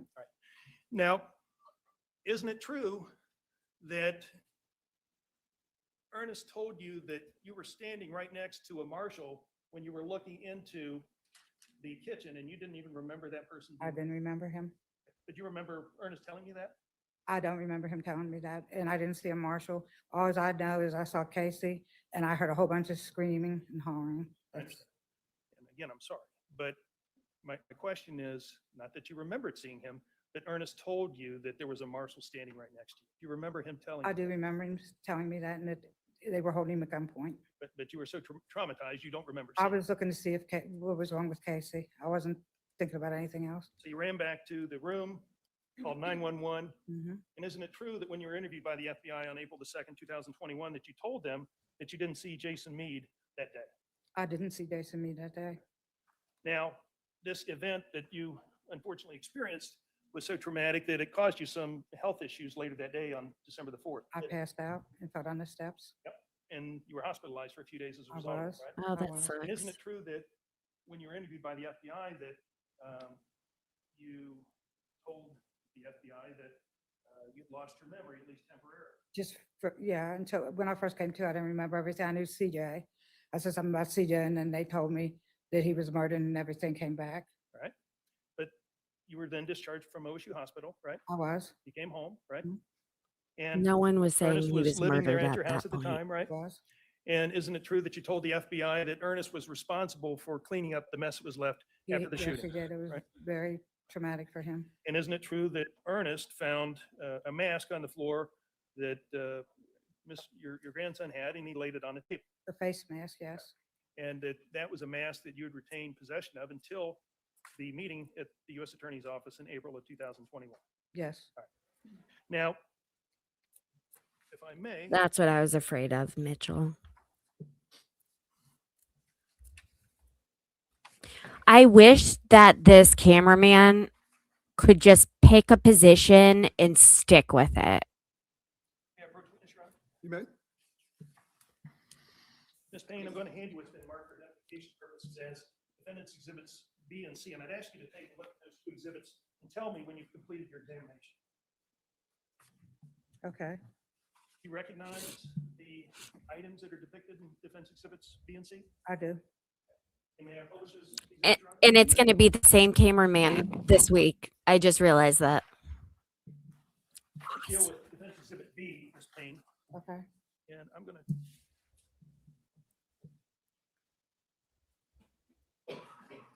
Isn't it true that defense exhibit B would be depicting decorations that are above the kitchen sink in your kitchen? That's correct, yes. And so going from left to right, on the left side, we have a picture of one apple that looks like it's slightly yellow. You agree with that? I do. And in the middle, we have, looks like a picture of 3 red apples, maybe a yellow apple. Right? Yes. Then on the far right, we have a picture of green. That's correct. And those three would have been hanging above your kitchen sink at the time of the shooting, right? Yes, They wouldn't have looked necessarily like they do in this picture, right? right. They weren't damaged in any way, were they? At No, least not to the extent that they are here. right. And so when you returned home after getting discharged from the hospital, Oh, shoot. was the middle picture hanging above the kitchen sink? No, there was a hole in the wall. And so if we can look at Defense Exhibit C, you testified that when you were discharged from the hospital, you came home and there was a hole in the wall, right? Well, Now, the hole in the wall that you see here next to this yellowish apple on the left, is that the hole in the wall that was covered by the three apples in the one yellow apple picture? the hole wasn't there. No, I mean, that section of the wall that now is a hole, was it covered by the picture with the three that's apples? where the picture would have been in that area. And did you see the picture of the three red apples and the yellow apple when you got home? I probably wouldn't have even looked to see. I saw that hole. But I don't know if the other pictures were there or not, but I know that hole was there. My question is, since you've been discharged from the hospital, have you seen this picture of the three red apples and the yellow apple? No, Never have seen it since. no. Don't know what became of it? Hey, girl. Pardon me? You don't know what became of it? No, I really don't. I was just on another screen so I could figure out which testimony Now, we're going to play next. You also testified Hope you're on direct well. examination that you've been in the car with Mr. Goodson before when he was carrying a gun, true? Correct. And isn't it true that on one of the occasions that you said that you were traveling with Mr. Goodson, that he had this gun open on the console of the car? Isn't that true? He had the gun sitting on the console of the car, yes. In plain view, right? Yes. Hi, Janet. And may I approach, Your Honor? May? I'm going to hand you what's been marked for identification purposes as Defendant's Exhibit D. Take a look at that and tell me when you're ready to answer some questions. I'm ready. And Ms. Payne, can you tell me who's depicted in that picture? Casey Goodson Jr. I'm objecting. Overruled. That's fine. Casey Goodson Jr. What does he have in his hand? A gun. May I approach you, Mr. Witness, Your Honor? May? Publish the exhibit. May? Again, Your Honor. No to your objection. Oops. So Defendant's Exhibit D shows. Right. Defendant's Exhibit D shows Casey Goodson with a gun. And you can see the headrest of a car right here, can't you? Yes. Was that the occasion No, that he was traveling with you when he was brandishing that gun in the open? no.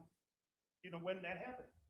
This is the first time I've ever seen the picture, but I'm sure he wasn't brandishing it like he was pointing it at anybody. He wasn't that type of No. person. Can you tell from the look of his face how old he was when he was doing that? Probably about 21. This is in 22 maybe, I Columbus, don't know. Ohio. There's no doubt that's him. That's him. There's no doubt that that's a gun. No doubt whatsoever. I know my No doubt that grandson. that's in a Let car. her finish. Let her answer the question before you ask the next. There's no doubt that's my grandson. I know my grandson. In a car. Yeah. With a gun. He had a CCW.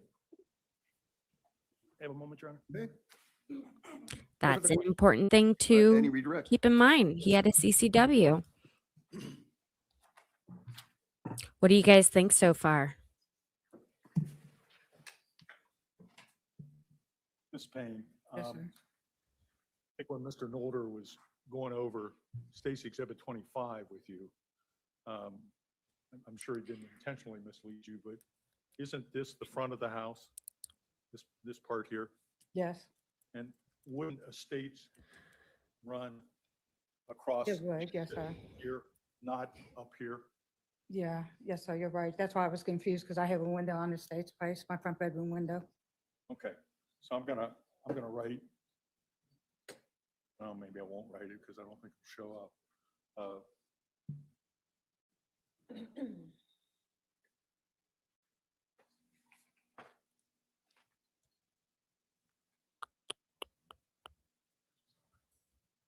I'm going to copy and paste And I put an two arrow. things.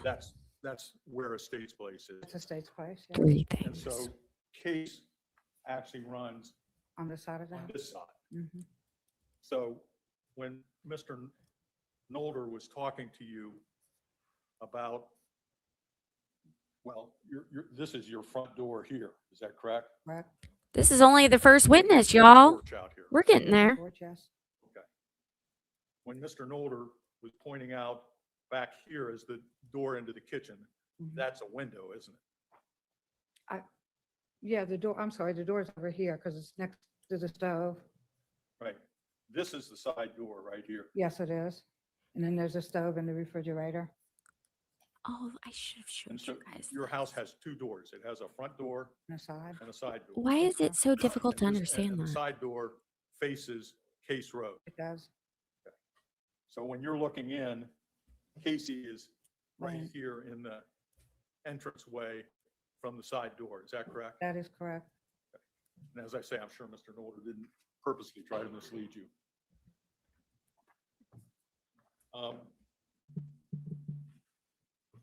Mr. Nolder also asked you about being aware of a U.S. Marshal.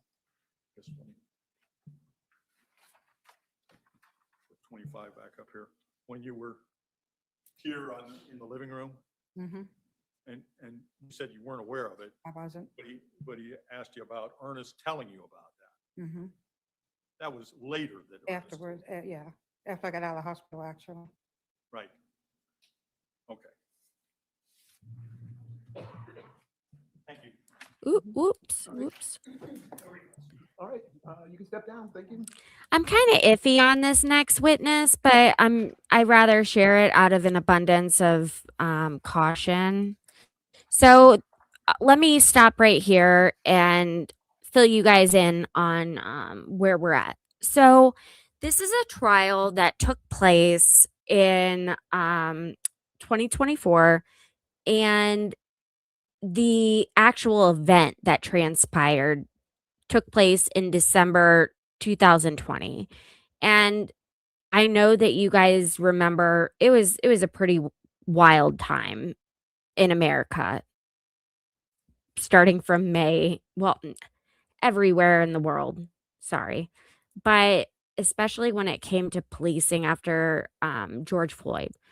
And we had a lot of what's the group called?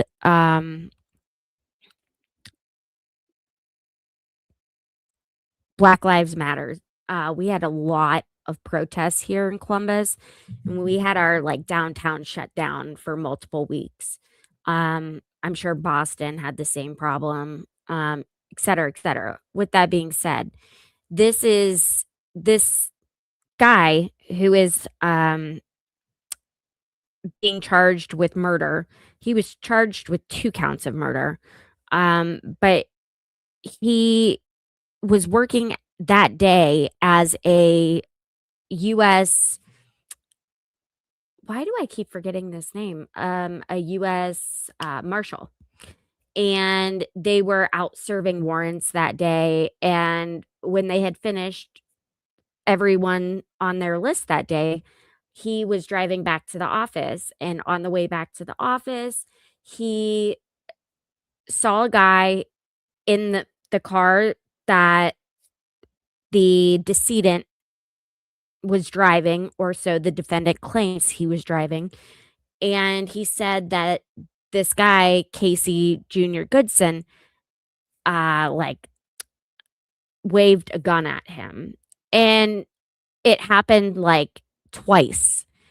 And he followed Goodson to his house, where he got out of the car and ran into his house with some Subway bags, because he had been at the dentist. And the cop had asked him several times to stop, U.S. Marshal, stop. And he had been communicating this through his radio the entire time. And actually, it got to the point where Casey ran to the side of the house and allegedly put his hand in his pocket and went in this motion. And that's when the officer shot Casey.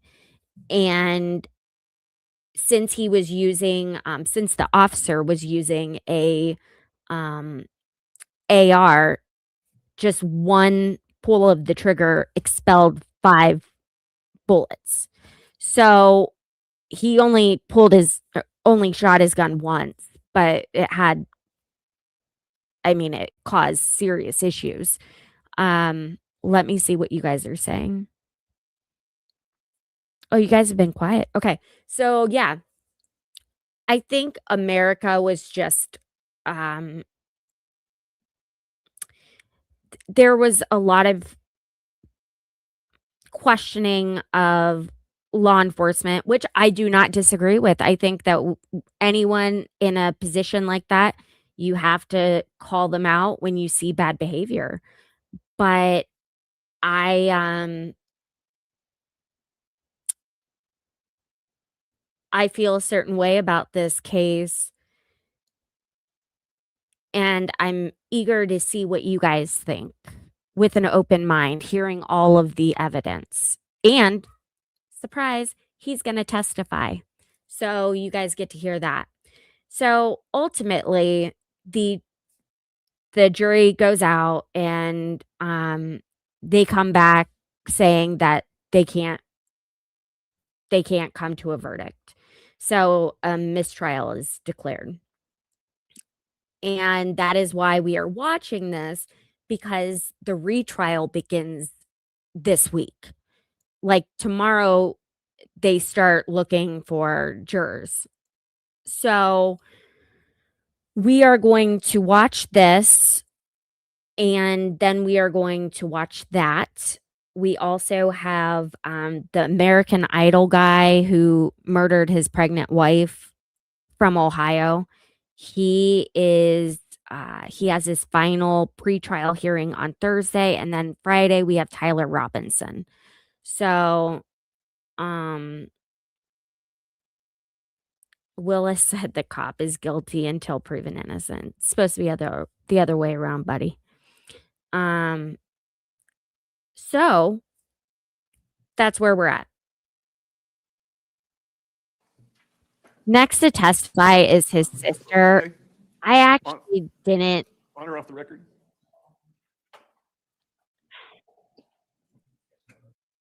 I'd like to be able to use our time wisely.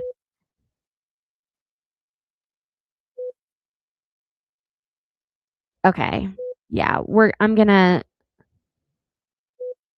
move us up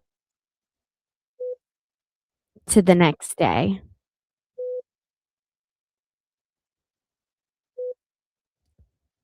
I no longer need to have my hand out like that. And then where is the states? He states this going this way. Okay, here we go.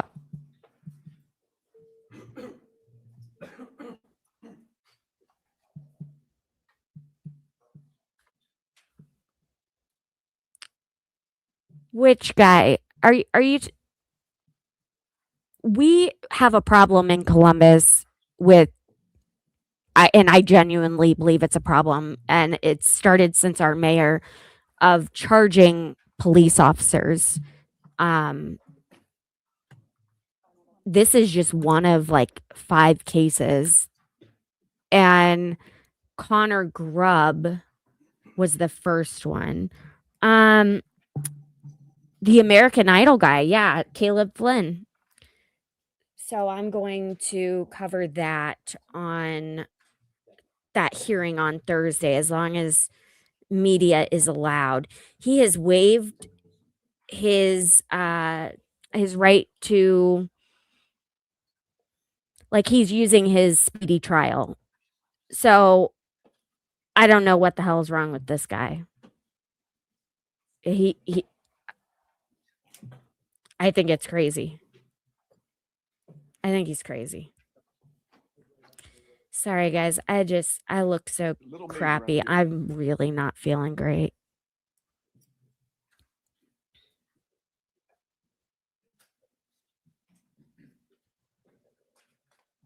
Can you raise your right hand? You solemnly swear and affirm under penalty of perjury your testimony in this case to be the truth, the whole truth, and nothing but the truth? Yes, sir. Have a seat and pull yourself up close to the microphone. Thank you. You may inquire. Thank you. Please tell the ladies and gentlemen of the jury your name. Yes, my name is Ernest Payne. He does a great job. Are you a senior or a junior? I'm a junior.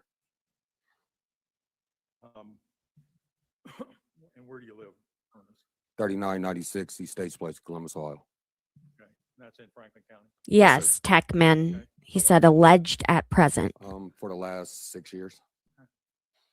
Um, It's been a bad weekend, No, Casey Goodson. pain wise. Yes, And how did you know him? that's my nephew. May I approach you on? Okay. Bubbles, you're not wrong. I'm going to show you what's previously marked as Stacy's. Bingo. Recognize the individual depicted in that photograph? Yes, that's my nephew, Your nephew, Casey? Casey Goodson Jr. May I help you? That's good. You have Diana now in charge. How do I do it? Do I have to push something here? No, don't touch anything. So that's your nephew, Casey. Yes. So what's really weird is that this judge is the same judge in all of the police trials that have taken place since our mayor has taken over. And oh shoot. Gosh dang it. He also the lawyers are the same in terms of the defense. All of the cops have used the same defense attorneys, and only one of the police officers has been sent to jail. Maybe No, it's 25B. It's 25B. Okay, I am right then. Okay, thank you. May I approach? Okay. Yeah, I don't know what was wrong this weekend. Putting in front of you what's been marked as State's Exhibit 25B. Do you recognize what that diagram depicts? Yes, it depicts our house, 3996 Estates? East States Place, yes. Okay. Do we have the touch screen now? Or should I have him mark it? Yeah, I'm good. Okay. Ernest, no, let's go one thing at a time. All right. Sorry, guys. The quality was really This crappy. area right here is what? The front porch area. Okay, just right porch. And then this would be the front door? Yes, Okay. This is what? the living room area. Okay, just put LR there. Now, there's two Shifty, bedrooms. Yes, dodgy. Whose bedroom is this? that's my mother's bedroom. Okay, right, why don't you write your mother there? Okay, middle bedroom. That was my room. Okay, just put your name on there. Okay, and this bedroom? This was the bedroom where my niece was. Okay, what's her name? Janae. Okay, write Janae's name there. This is the bathroom? Yes, right? yes. Put BR in there. And then going out, from the bathroom, when you turn to your left, what is that? That's the kitchen area. Okay, just put a K in there. Okay. Now, looks like there's some pieces. Oh of my furniture, God. Or something drawn in there. Do you know what those represent? Yes, that'll be the stove and that'll be the refrigerator. Okay, so the stove is the one that's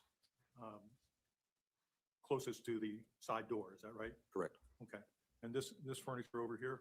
That's the kitchen table. Okay. Now, there is a side door to the house.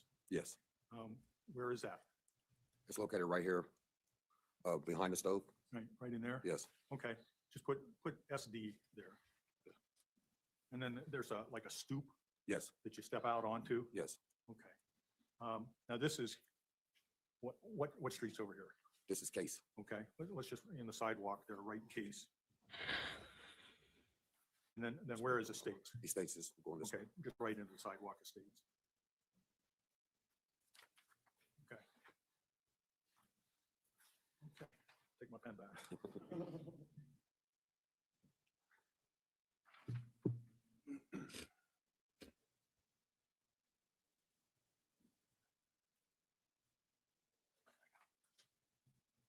All right, so we're oriented there.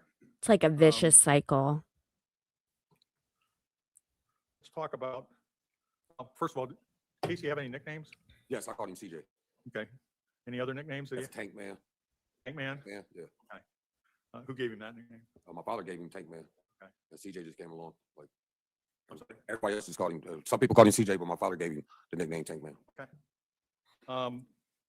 Let's talk about December 4th, 2020. Did you see Casey that morning? Yes, I did.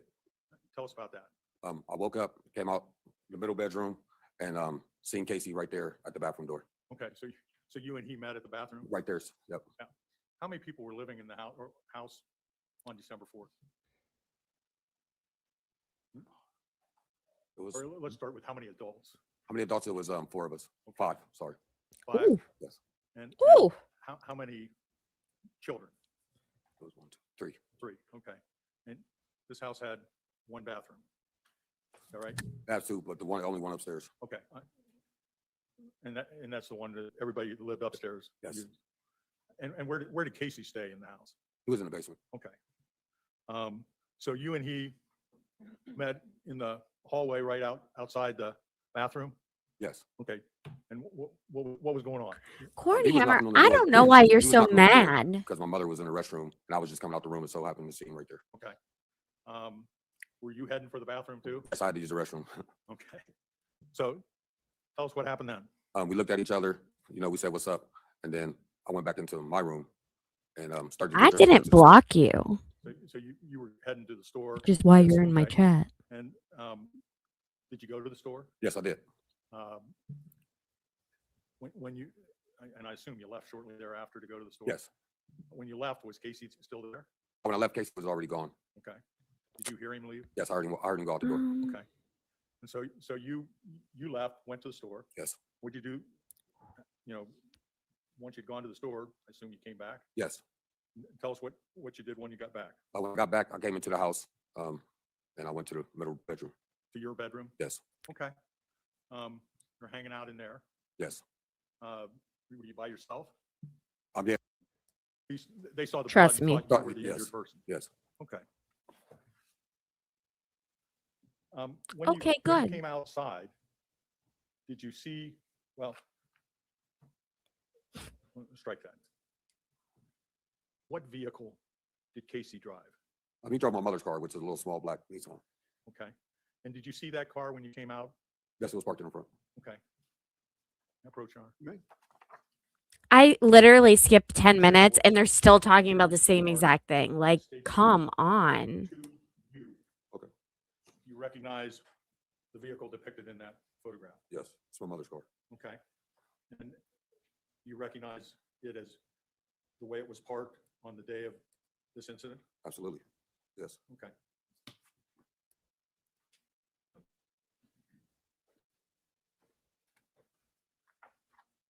Yeah, public.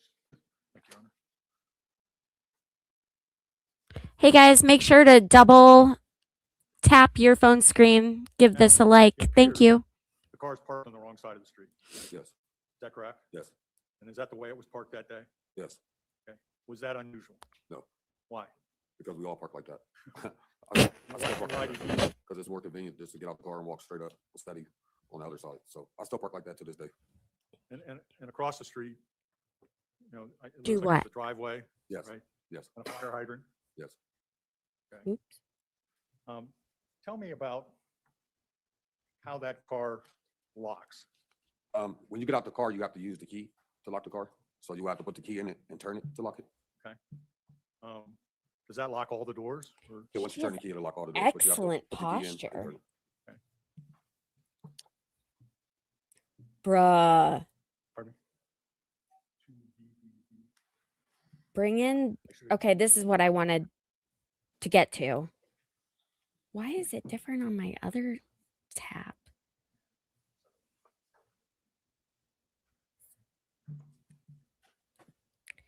Is that you in that video? This is me. Hi, I'm me. I'm gonna place in front of you 2 photographs. First one marked 7G, the second one marked 7H. Let's start with 7G. Do you recognize what's depicted in that? Yes. What is depicted there? The Subway sandwiches and the face mask. Okay, and is that from the kitchen of 3996 Estates? Yes, sir. Okay, and is that a like a still shot taken from the video that, Yes, that would be a still shot. okay. And then 7H is another photograph, and it depicts the same thing, is that right? Correct. But a little closer. Right, closer. Okay. And again, is that a still photograph or from the video that you took? Yes, it is. Okay. My And do they fairly and accurately things are depict bothering how me that today. appeared that night when you got back into the house? Right? Yes, that's exactly how it was. Okay. And you hadn't moved anything yet? No, I haven't touched anything. Okay.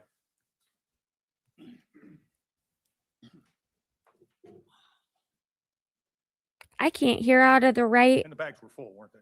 Yes, they were full of the sandwiches. Okay. headphone. And publish on it. This is 7G. You want the lights down? Pardon me? You want the lights down? I don't know, they'll see my nose if you do that.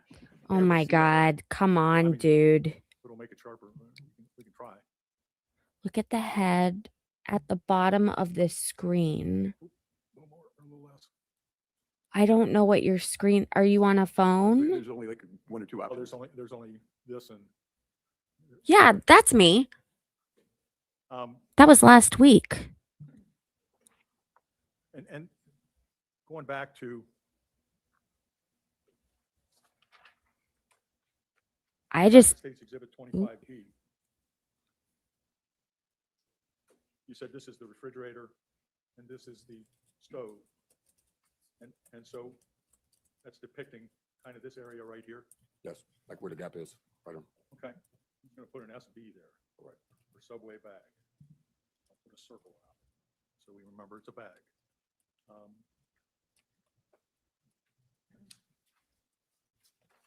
Now, once you began cleaning up, you're okay. did you notice anything else on the floor? Yes, I did. When I was cleaning up, I lifted up the microwave Okay. and I noticed AirPods. Okay, so the microwave, when you say you lifted it up, you lifted it off the counter? No, I lifted it off the floor. It was knocked onto the floor. So it wasn't in its normal location No, sir. when you got back in No, sir.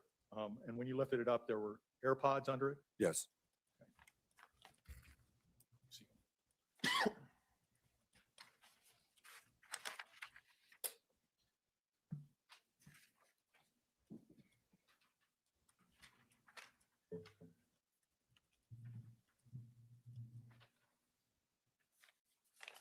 Mr. Merkel, do you need gloves or anything? I'm sorry? You need gloves or anything?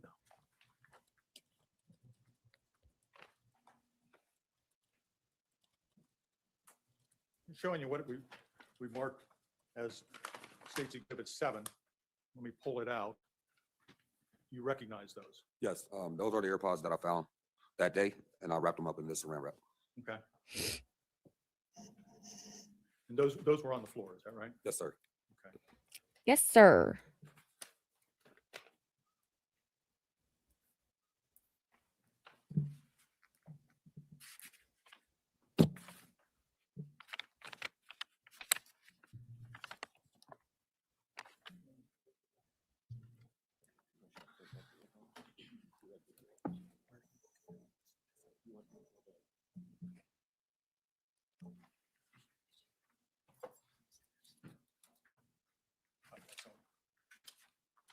Why are we whispering? Have a moment, Your Honor. We need Yeah, no problem. You can put up the screen. yeah, I think I that don't know might how help. to do that. That might help getting this out.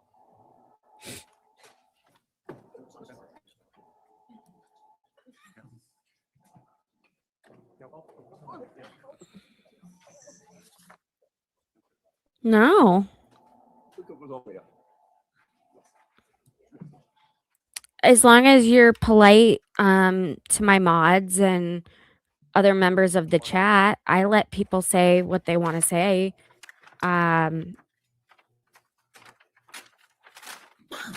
Yeah, just use common decency.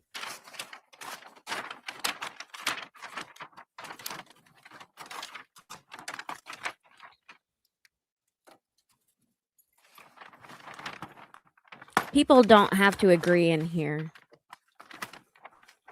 What is a mod? A mod is someone who helps me by making sure nothing Mr. Schroyer, here's some scissors. bad is said.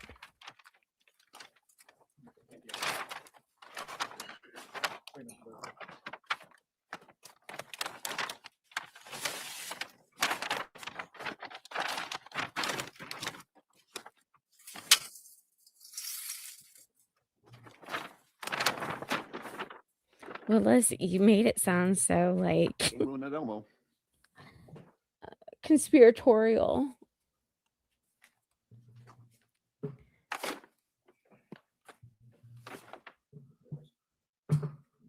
Okay, we marked this as State's Exhibit 26. Ernest, you recognize this? But yes, that's the screen door that was on the side of our house.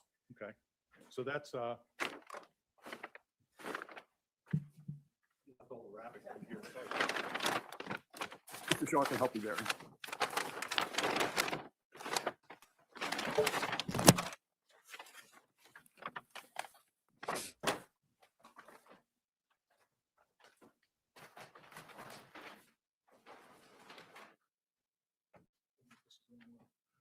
Where's 25?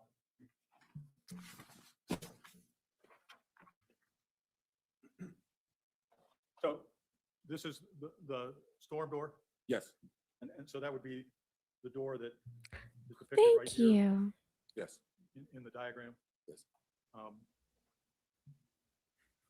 Okay, and is that the condition that it was, I mean, I assume it was still hanging on the house? Here, I'll make myself small for you guys to returned, see is that this. right? Yes, But other than being hanging on the house, is the condition of the door the same as it was then? no, when I got back to the house, the door with the glass busting out and had bullets. I'm sorry, I didn't put it in the right time. Okay. Bad question. I mean, when you came back to the house, Yes, this was the condition that the door was in. yes. Thank you. I have nothing further. I have this on 1.5 times speed. When we take a break, we'll put it back in as opposed to moving up and down screens and just put it against the. Hurry it up, counselor. I'm not a Put it lawyer. down on the other side. Just put it on the side so it doesn't fall over. I wish I was. Any cross-examination? Just a few questions, Your Honor. Good afternoon, Mr. Payne. Hey, how you doing? Mr. Payne, I think you previously identified State's Exhibit 7G, and this was a photograph taken in the kitchen of your mother's house, right? Yes, You took this photo yes. after you returned home. You remember what time it was that you returned home? I was there 7 o'clock maybe. Not- Records we show depict that Columbus police turned over the scene around 7:30. So was it somewhat after 7:30? Could have been. And so this is the photograph of your mother's kitchen, and you pointed out the fact that the crime scene search unit left this bag of Subway sandwiches behind, right? Yes, they did. And they also left this mask behind, didn't they? Yes, they did. And you also testified that not only did they leave the mask and the Subway sandwiches behind, but they also left earpods that you found underneath the microwave, right? Correct. They didn't collect any of that, right? No, they didn't. Now, you were interviewed by the FBI along with your mom and some of your other family members, right? Correct. You remember that interview, right? Yes. And Hi, isn't it the fact Brad. that during that interview that you told the FBI that you didn't see Jason Meade on December the 4th, 2020? Correct. And isn't it the fact that you told the FBI that you didn't speak to Jason Meade on December the 4th, 2020? Correct. Now, a couple of other pictures I want to show you, Mr. Payne. If I may approach the witness, Your Honor? Well, after a critical incident, like, it's usually best to get the officer involved out of there. Brad, I posted on the screen the briefing of what's going on. Purposes as defendants exhibit B and C. Okay. Can you take a look at that, please, and tell me when you're finished? Please make sure to double tap your phone screens if you're watching on No. YouTube, Does that look familiar to you? on your phone. No, I mean, no, it doesn't. Retweet on X, Hold on. comment. With a hold. How about exhibit B? Does exhibit B look familiar to you?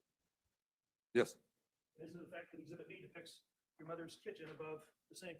yes, And isn't it the fact that above the sink, there were 3 pictures of apples prior to the shooting that day? yes. And obviously, the picture in the middle, the one with the 3 red apples and the 1 yellow apple, Hmm.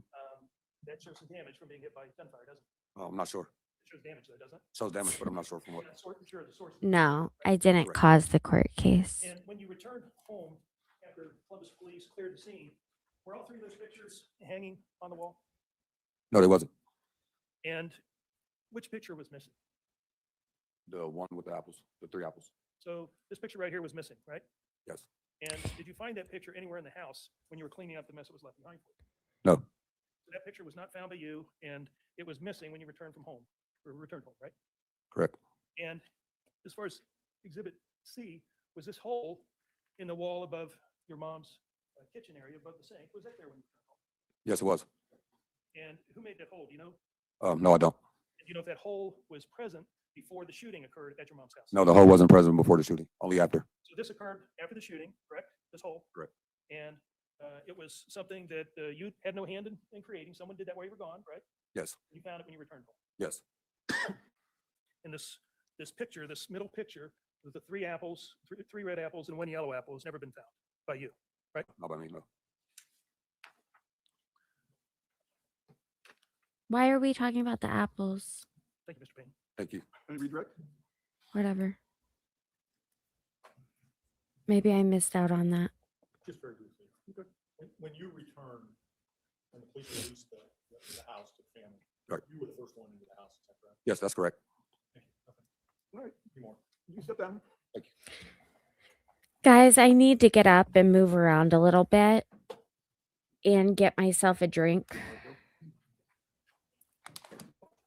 Yeah, that's why I'm showing it on my channel right now.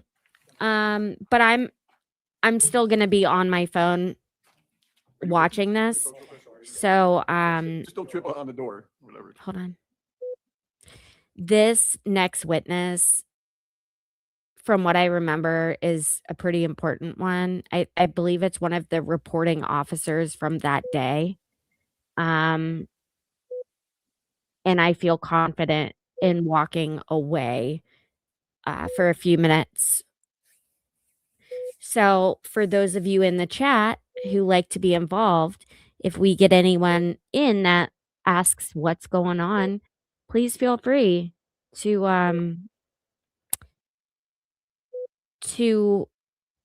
inform the newcomers of what's happening. What was the first sentence? I believe it was just 2 counts of murder, but on April 8th of this month, they dropped it to 1 count. Why do I talk like what? This is how I talk.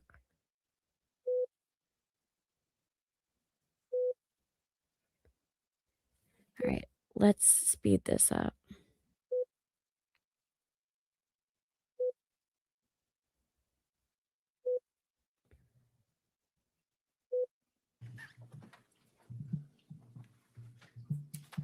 Another route, right?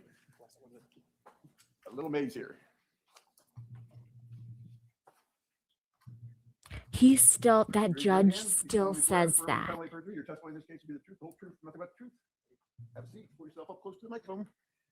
And you may inquire. Please state your name for the ladies and gentlemen of the jury, Samuel Rippey, and what's your occupation? police officer. You're so You work in welcome. uniform like you're dressed today, Yes, sir. so you're assigned to patrol? Correct.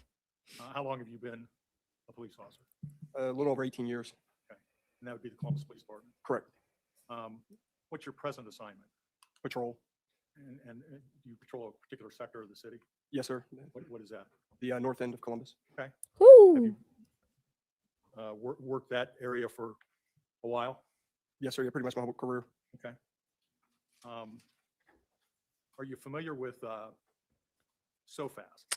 Wait, what, little Susan? bit. That's that. I'm not berating the police officer at all. That's not happening here.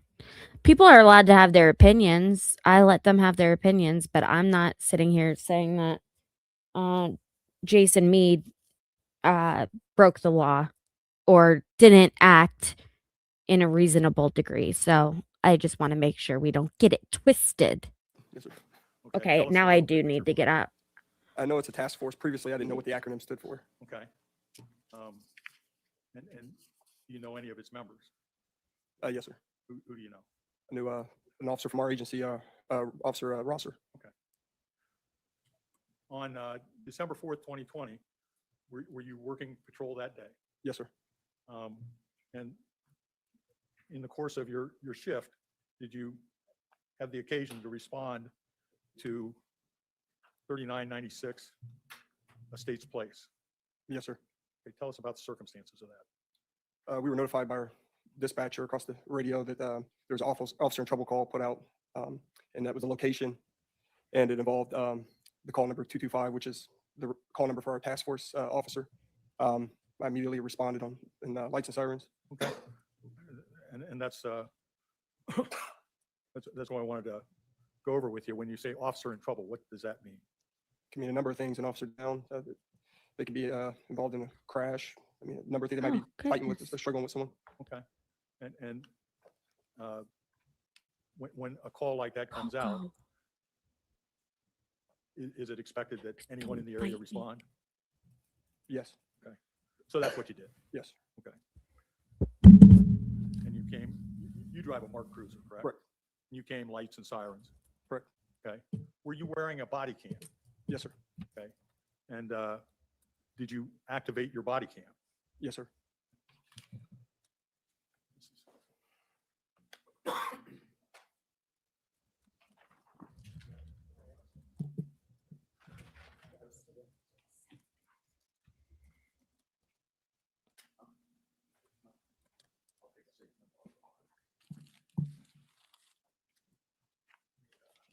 Willa, that's your opinion. That's not what a jury of his peers think.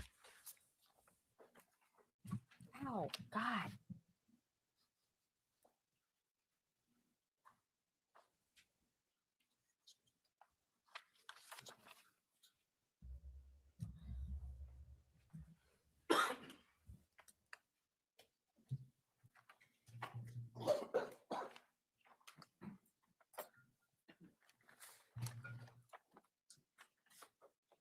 Officer Rippey, showing you what I've marked as State's Exhibit 8, and in that envelope is a thumb drive.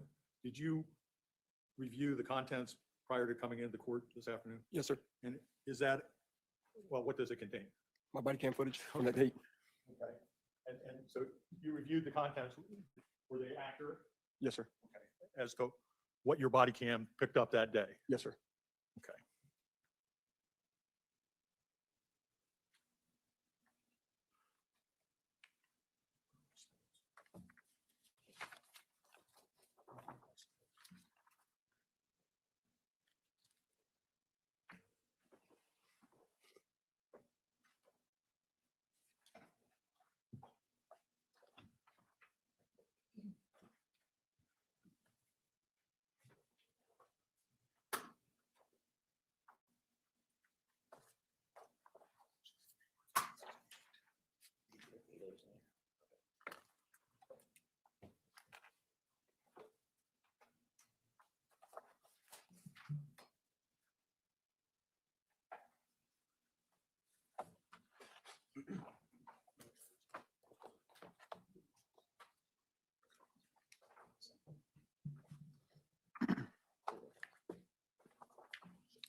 Officer, I'm going to show you what's been marked as State's Exhibit 8A. 8A is an apple? Yes, as an apple.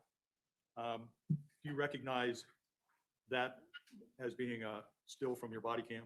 Yes, sir. And so does it fairly and accurately depict what the body cam picked up? Yes, sir. And at the point you responded, you came down, what, Estates with your cruiser? Yes, sir. And how far did you go? I wouldn't be able to approximate. It was I parked north of the location. Okay. And where did you go when you got out of your cruiser? Initially, there's a lot of confusion.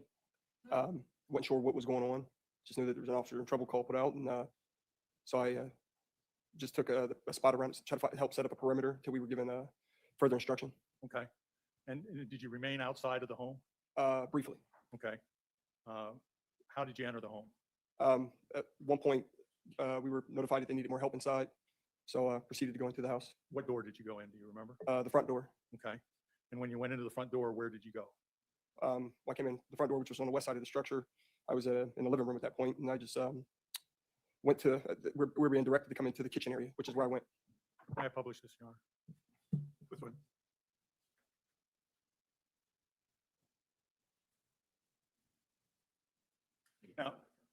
this particular photograph, pardon me? Turn the lights down.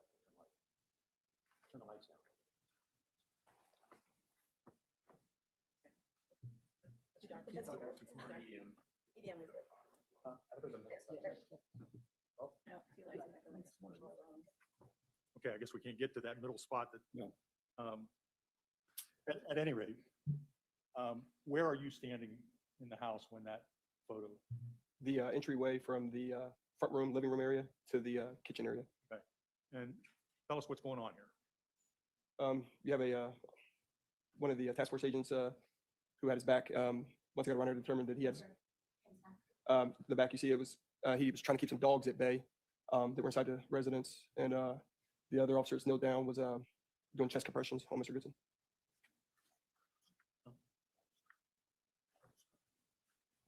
Okay. You might want to talk to the guy.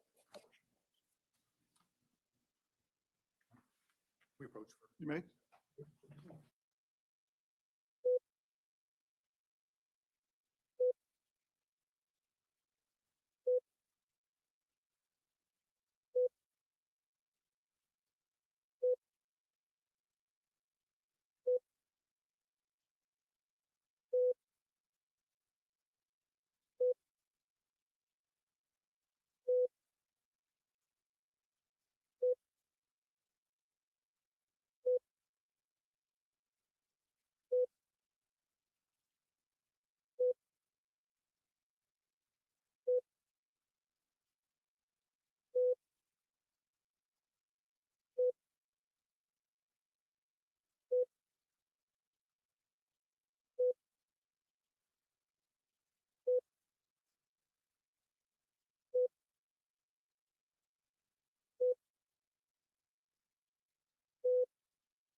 Officer Rippey, in that other photograph, we saw that there was an officer performing CPR.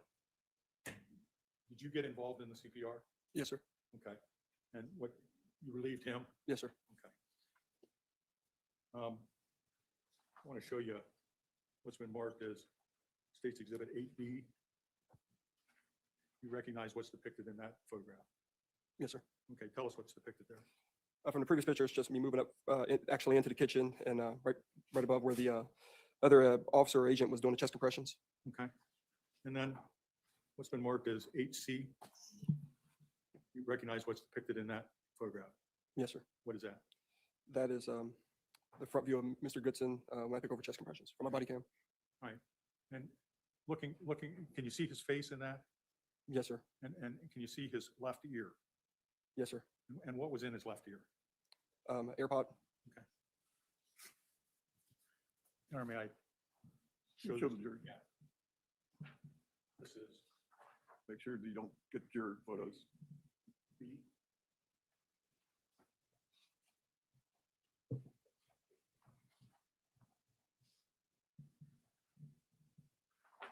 This is 8C.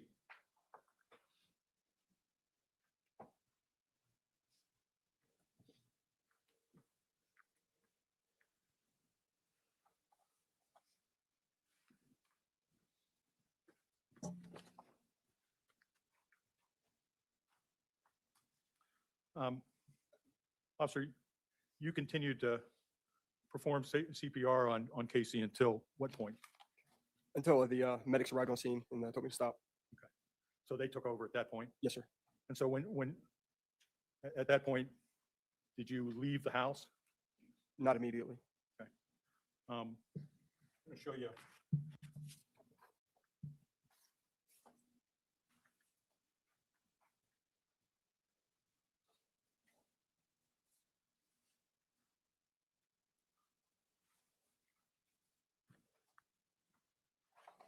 Show you what's been marked as State's Exhibit 8D, 8E, and 8F.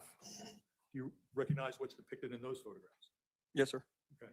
And what At what point in all of this are those photographs from? Once the medics took over. Okay, so then you stood up Yes, sir. and moved out of the way. Yes, sir. And where did you move in the kitchen? Moved over to Officer Rosser's location, Okay. made contact with him.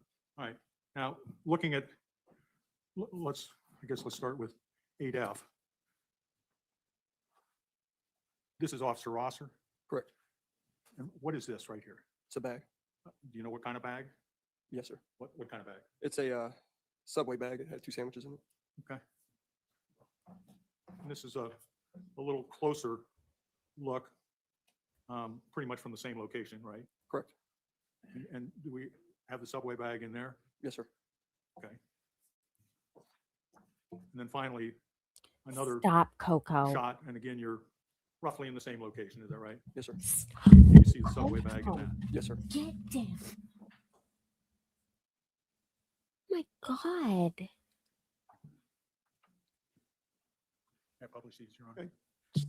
Friggin' bit me. This is 8D. And this, the Subway bag you're talking about? Yes, sir. Okay, and you're obviously standing to Officer Rosser's right. Correct. This is 8E. And again, is that the Subway bag? Yes, sir. And finally, 8F. And again, is that the Subway bag right here? The reasonable, This is the Subway bag here. Yes, sir. the reason why he was allowed to go into the house is because he was under the belief that Casey was waving a gun at him while they were both driving by each other. Now, when you were working on Casey, did you notice anything else? Well, first on him, did you notice anything on him? Yes, sir. What did you notice? He had a holster attached to his pants. Okay, and do you remember roughly where it was? It was centered along his belt line. Center in Yep. front? Yes, sir. Okay, and you know, did you recognize, or can you describe the whole holster for us?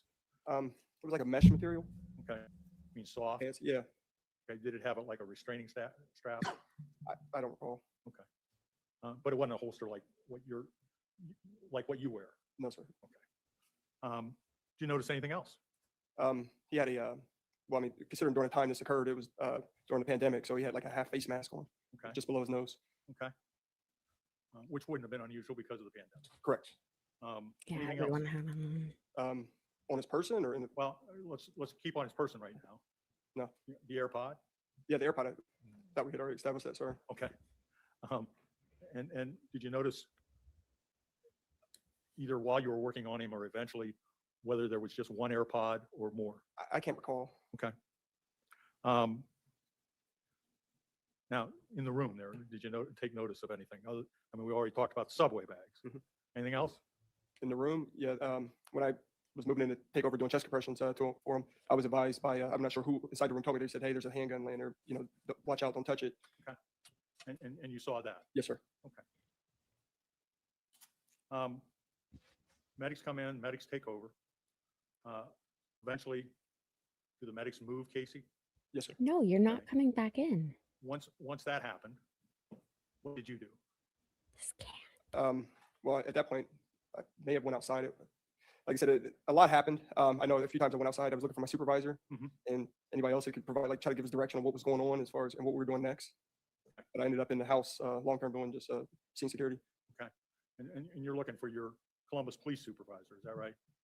or any on-scene supervisor. All right. Now, this location, is it in the city of Columbus? Yes, sir. Okay. And were there, I mean, obviously there were these task force officers, U.S. Marshals, that were on scene, is that correct? Yes, sir. Any other agency on scene? I can't recall. Right.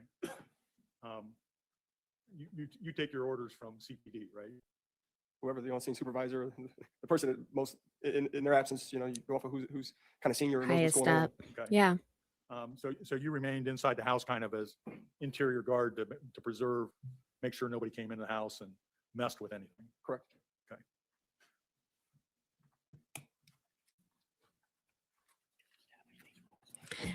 Willa and Mitchell, I just realized this is like the second trial in a month that involves a door. Yes, sir. And they are fair and accurate depiction how it appeared that day. Yes, sir. Thank you. Oh, excuse me.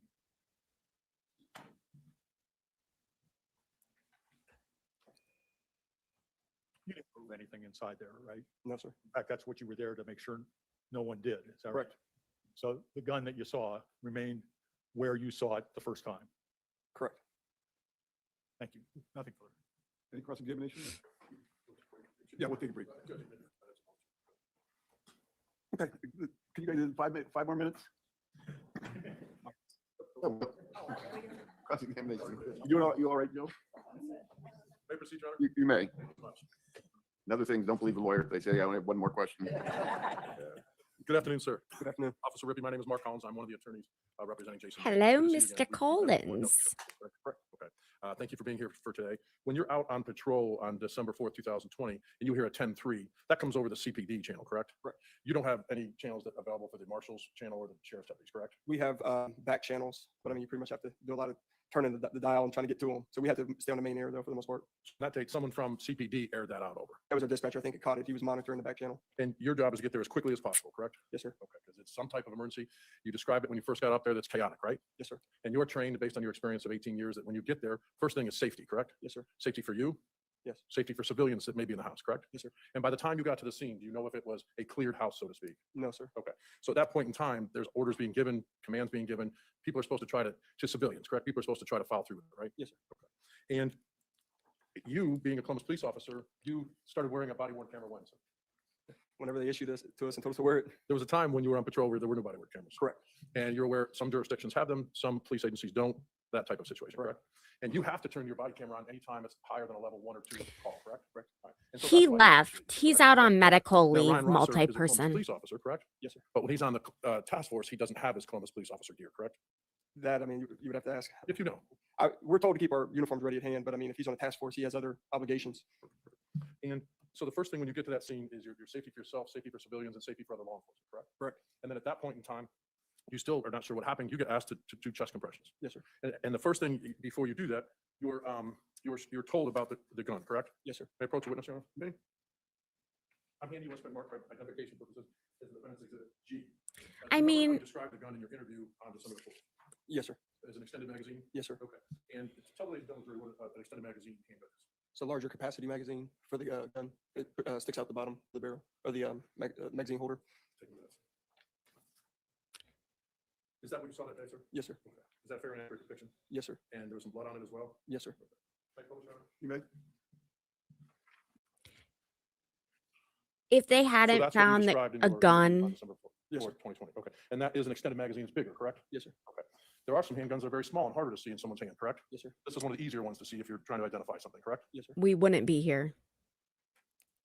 Officer Rippey, you've worked some difficult areas, correct, in the city of Columbus? Yes, sir. As a patrol officer, if you see someone in a car waving a All gun, of would draw your Columbus is attention to it, correct? difficult. that would draw your attention to it, correct? Yes, sir. If you saw that individual point the gun at somebody, you would inquire, wouldn't you? Yes, sir. You would investigate, correct? Yes, sir. Okay. And that's the duty that you have to do, correct? Yes, sir. Because that person with a gun, whoever that person is, you have no idea what they're doing, correct? Correct. That person might be going to hurt themselves, correct? Correct. That person might be going to do harm to somebody else, correct? Correct. That's how you're trained to police, right? Yes, sir. Okay. And when you do that, if that person is a person with a gun, a threat, sir. Yes, sir. If the person is, it's you and that person looking at the person standing away from you with their back to you, is that person still a threat with a gun? Yes, sir. Why so? Why, sir? Because they still have a gun. They're still dangerous. I mean, they can. He's shoot off back of to you. social They can shoot with media. their back to you, correct? Yes, sir. Okay. And you're trained on those types of things, right? Yes, sir. You're trained in the shoot, don't shoot scenarios as part of your background, correct? Yes, sir. And you're trained not to injure, correct? Stop the threat. You're not trained to kill, right? No. You're not, and you're trained to stop the threat. Correct. You're not trained to cause someone felonious assault, right? No.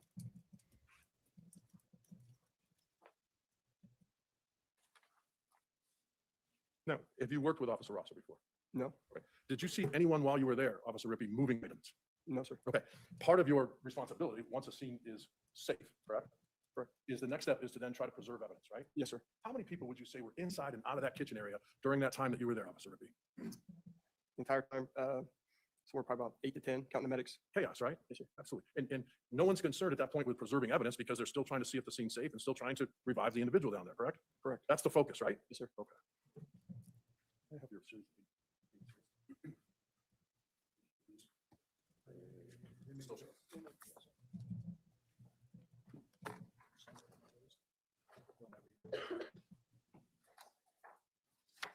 Yeah. Right, Mitchell. Officer Rippey, you wear a uniform. Yes, sir. And anytime you come into contact with someone, you identify yourself as a police officer if they're a suspect, correct? Yes, sir. And you give them commands, correct? Yes, sir. And if someone doesn't comply, what's that mean to you, sir? Warrants further action. By you, correct? Yes, sir. Based on their action, right? Correct. If someone flees from you, what's that require, Officer Rippey? Depending on what they're suspicious of doing or what you witnessed. Yeah, I mean, it goes If someone has a gun, you see them with a gun and they flee, you have a duty to go forward and pursue. based on what they did with the gun. Yes. I'm going to publish what's been marked as prosecution's 8F. Okay, you've seen that one, correct? Yes, sir. In there, that is identification of the U.S. Marshal Police, correct? Yes, sir. And the reason for that is to let people know that's who it is, right? Yes, sir. You don't have that because your uniform is different, correct? It's, yes. This one has one, right? What's that one say? Clinton Fire. And this one's medics, correct? Yes, sir. Okay, so those are distinguishing marks both on the front and back for the U.S. Marshals, correct? Yes, sir. And they light up and they're neon, so you can tell in a situation who's law enforcement and who's not, correct? Correct. Okay. And it's important to be able to identify or be identified as a law enforcement officer, correct? Correct. And that's some of the risks of undercover people because they don't know that they're law enforcement, right? Yes. So when possible, law enforcement officers need to identify themselves or have their identification on, correct? Yes. Okay.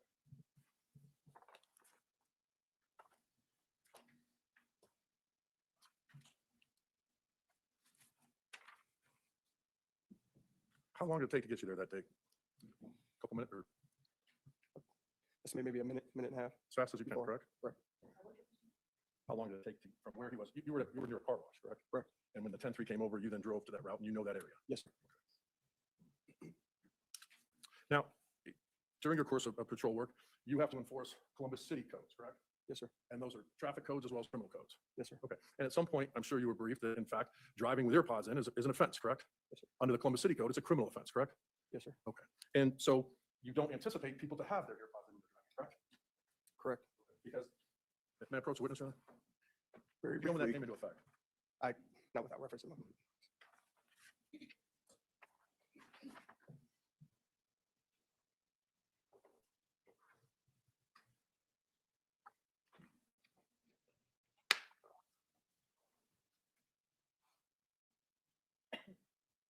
Is this a good time to take a break now, or Last thing, Your Honor.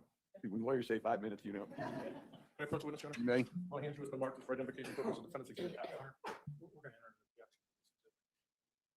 I don't know if it's being produced. All right, ladies and gentlemen, we're going to take a afternoon break. Yeah, so that was the initial purpose for the stop was Real quick. All right, ask a question. Okay, I understand. We'll deal with that. Overruled. If I showed you something, would you take a look at defendant's exhibit F? Is that a copy of the Columbus City Code with that? Yes, sir. And if there's a date on there, would that refresh your memory or how? I'm going to take a break. Ladies and gentlemen, we're going to take our afternoon break. Do not discuss this case among yourselves. Do not permit anyone to discuss it with you or in your presence. It is your duty not to form or express an opinion on the case until it's finally submitted to you. About 15 minutes. Thank you, Lynn. Yeah, there was no criminal, like the defendant who is sitting at that table and Takes it out. the guy who passed away, they were driving by each other. And so the officer, also the defendant, saw this happen. And Mark Collins right now talking about the ear pods, he's just further making the case that Jason Meade, the defendant, the officer, had more than one reason to pull this guy over by saying that. Try to get you off, Dan. Try to get you off. Okay.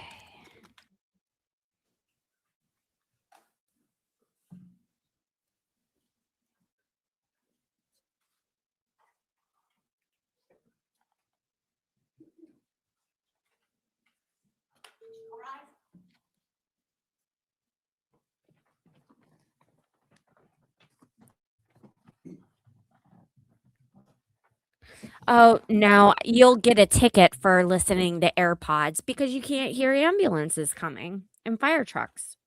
I mean, it's a valid rule, Officer, you're still under oath. Any further- but May I proceed, Your Honor? Officer Rippey, thank you for being here today. Appreciate it. or law. How do you redirect? Maybe sit down so I have to get up again. Oh, I'm sorry. I thought you heard that. Just very briefly. Officer Rippey, You want to wait for the live stream? When that green light comes on. There's other people that corroborate Um, his story, Officer the Rippey, officer's story. when Mr. Collins was asking you about shooting center mass, what happens when you shoot center mass? As far as shooting their mass. Yeah, what happens to the person you're shooting at? I never referenced that. He just said, what are you shooting to do? And I said, stop the threat. Sure. But you would only shoot if there was an immediate threat, is that correct? Yes.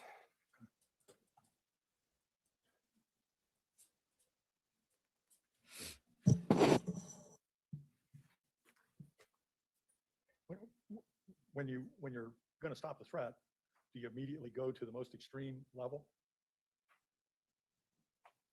Your response is pretty much goes with their actions. I mean, I'm not gonna, you wouldn't shoot a jaywalker, you know, Right. but someone's got a gun, you know, circumstantial. I mean, Yeah, Thank you. All right, you can sit down, officer. I just like, Oh, did you have a question? Just one. All right. Trying to get you off the stand. Oh, it's all right. Officer Rippey, if someone pointed a gun at you, would you use your force to stop that threat? yes, Just ask the question. Overruled. If someone pointed a gun at you, would you use deadly force to protect yourself and other people? yes, sir. man, that cat. Thank you. All right, you can sit down now. I'd run out of the courtroom. Yes. Any further witnesses on behalf of the state? We do, Your Honor.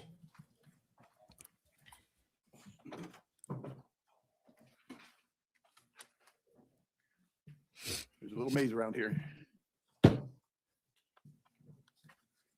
He says that every time there's a trial in his courtroom, and it drives me crazy. Swear, affirm under penalty of perjury, your testimony in this case will be the truth, the whole truth, and nothing but the truth. Have a seat. Pull yourself up close to the microphone. So would you introduce yourself to the jury, give them your name and occupation? My name is John Stanley, and I am a Columbus Police Sergeant. Sergeant Stanley, what's your assignment with the Columbus Police? For the last 7.5 years, I've been at the Crime Scene Search Unit. Tell us what the crime scene search unit is. We respond to serious crimes against person scenes and process the scene. Well, tell me what you mean by process the scene. Well, for most of them, they're all different, but for most of them, we photograph with division cameras, and we will use a scanner for homicide cases to produce a sketch. We will also identify and collect and turn in evidence or property from the incident.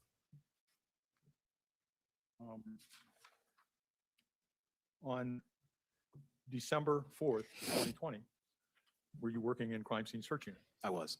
And were you directed to respond to a location of 3996 East States Place? Yes, And is that in the city of Columbus? it is. Is it in Franklin County? It is. When you arrived there, was it you by yourself, or were there other officers from the crime scene search unit with you? I responded first. Okay. So were you kind of in charge of the crime scene search unit officers? Yes, sir. I mean, assumed by sergeant, that's makes you the boss. Most of the times, sir, yeah. Did you request other crime scene search unit officers to respond? I did. At some, there were 3 crime scene detectives on duty. And who else was there besides you? For the crime scene unit, Sonny Williams, John Ball, and Linda Gibson. And kind of walk us through Different than CSI, how this operates. You guys are called out to a crime scene. from my understanding. And what's the procedure? Do you guys just go in and start taking pictures, or what happens? In this instance, just like any other instance, I went out to meet with the scene lead detective, which was Tim Mounts that day, and Sergeant Eric Pilia. There was a lot of people in and around the mobile command bus. It's kind of like a camper. It was parked north of the scene on Estates Place. So when I parked my car, I went inside the command bus to try and figure out who was in Hey, charge. and so Scott. forth. And on that day, I learned Detective Mounts was the scene detective and requested to know what the basics were, what he knew. And I learned it was a law enforcement officer shooting. You're so welcome, So Bubbles. I asked Detective Mounts to show me the entrance to the scene so I could tell my team to where to go and so forth. So we walked up to the edge of the fenced area on the side door of the house in question, and I looked and saw there's glass, a lot of debris and so forth from an incident. I didn't want to step in any further until my team got there. So at that point, I made a phone call to the office and told the 3 of those folks to come to the scene. And upon when you arrived, was the scene secured? It was. There were a number of officers there with scene tape up. I was going to say, explain to the ladies and gentlemen of the jury what we mean by the scene is secured. Well, we do a really good job of it and tape off using the crime scene orange and red tape to secure the whole general area. And cruisers will be at certain vantage points, pretty much in a circumference around every scene. And officers will be out making sure that nobody's walking into the scene that doesn't belong there. And we keep as many people away from the scene as possible until we work it. So, and that's what happened that day. You get your team assembled, Correct. right? What was the first thing that you all did once you began processing the scene? Well, in this situation, I was believe it. personally, I was also tasked with processing, so Oh, to speak, which I can why explain is this later. Deputy Meade, who was the involved officer, I learned once I got there. So I instructed my team to meet with Detective Mounts, who was a scene lead and had the most Thank up-to-date God it information. doesn't Since we include get there pets. towards the end of an ongoing situation, we rely on the scene lead mostly, and others if his team is there, but to rely on what are the facts, what is important at the scene, what do you know that we need to know. So when my team was en route, I told them to meet Detective Mounts because I knew I was personally going to be busy with processing inside the mobile command bus. Okay. So your team met with Detective Mounts, the scene detective, and you went to the mobile command bus for what purpose? To photograph Deputy Meade at some point, and there's other sergeants there that would assist me with record keeping on that and I believe collect you. the involved firearm.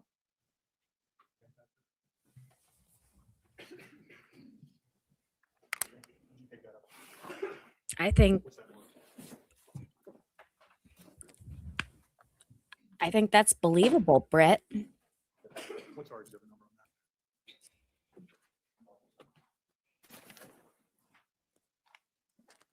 that? I think it's important to call out good policing as much as bad Okay, policing. looking at State's Exhibit 3A, sorry, did you guys want to see that first? You recognize what that is? I do. Tell us what that is. That's a rifle. Okay. And you recognize, have you seen that rifle before? Well, I'm assuming they're all built the same in this particular kind, so I would have to verify serial numbers, but I'm assuming they would be Deputy Meade's. Okay, verify it if you need to. Hey, do I need gloves or do you want me to? I have them if you want me to use You them. got gloves? You have no issue that that's the same rifle. Okay. Don't have to worry about that. Thanks, sir. Yes, All right, why don't you put the gloves on? Okay. Why don't you go ahead and put the gloves on, sir? We wouldn't want our mayor putting charges against you as Hold well. the rifle up for us. I'm gonna hit you. I'm sorry, sir.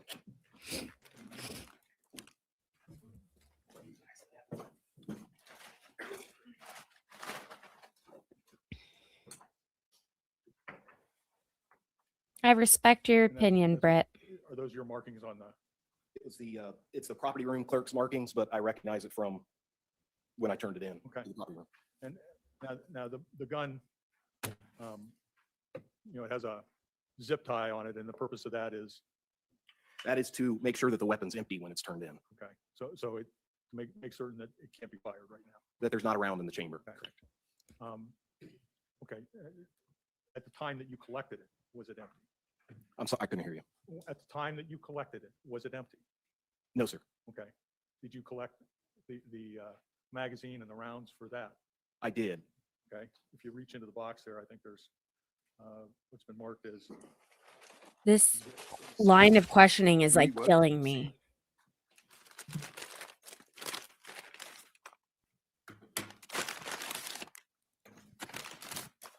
and you recognize those items. I do. What are they? This is a magazine, a rifle magazine. These are bullets, rounds of ammunition. And I believe this was, I'd have to open it to make sure.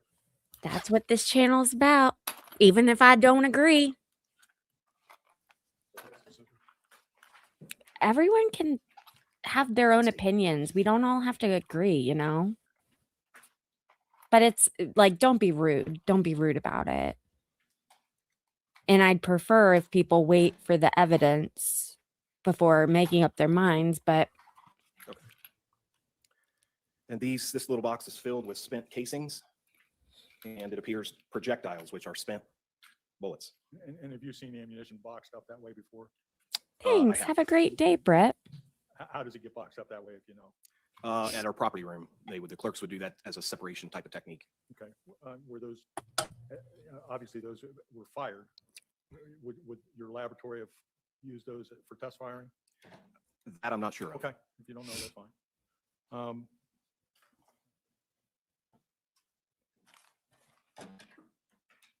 Now, the ammunition and the magazine, do you know where that came from? Yes, sir. Where? It came from Deputy Meade's rifle. And did you take some photographs to preserve the condition of the firearm and the ammunition when you took possession of it? Yes. And I think there's one more item in the box.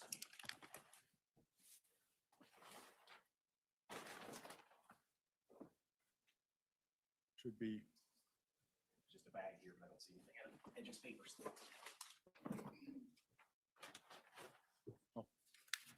maybe I didn't mark it. Okay.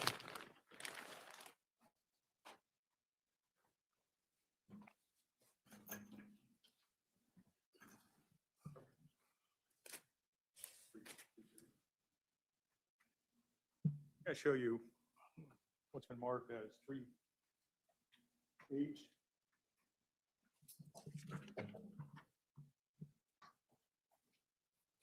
through. Just so you guys know, we're going to finish up this day of questioning. Hold on. I didn't even think to double check if. Okay. Yeah. This day of testimony. And then we are going to pick up on Tuesday at our normal time. And we are going to have that normal time. No, sorry. Just make sure to turn on notifications on YouTube so that you are notified when the event is made, when I go to YouTube and put in all the information, because I can't remember if this week I'm starting at 3:45 or 3 o'clock, but it's one of those two. So just turn on that notification bell and select all, and you'll be notified when I go live. All right. Thanks, guys. We can continue. 3L. Put them right side up. If you look through those, please.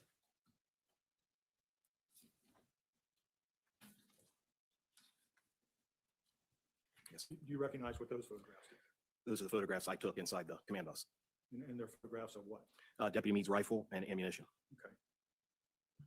I think you can probably put it on. Okay.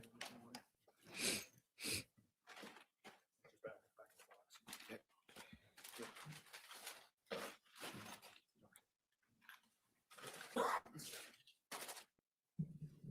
Did you take any additional photographs? Thanks. Did you take any additional photographs in the command bus? I believe I took them of Deputy Meade himself, and then of what I just looked at, his firearm and the ammunition.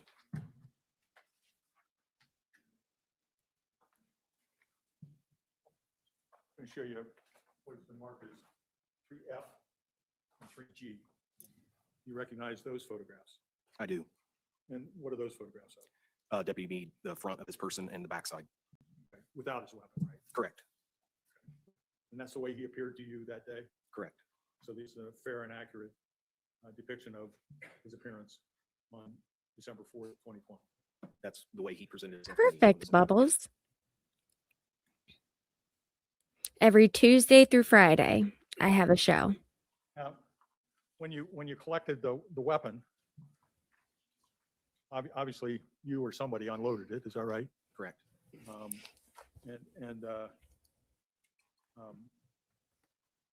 Do you complete like a form that documents what was in the weapon at the time? Correct.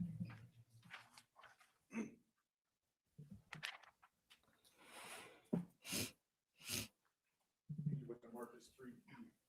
Recognize that form? I do. And what is that? That's a recovered firearm form. And that's a standard form that your department uses? Correct. And it may, I don't know whether it's a two-sided, but this one's a two-sided. The backside, what does that document? That documents where the ammunition was found in the magazine and in the weapon, the firearm itself, and then how many rounds there were. And how many rounds did you find? 23. Okay. And what was the capacity of the weapon? I believe the magazines have a capacity of 30 rounds. Okay.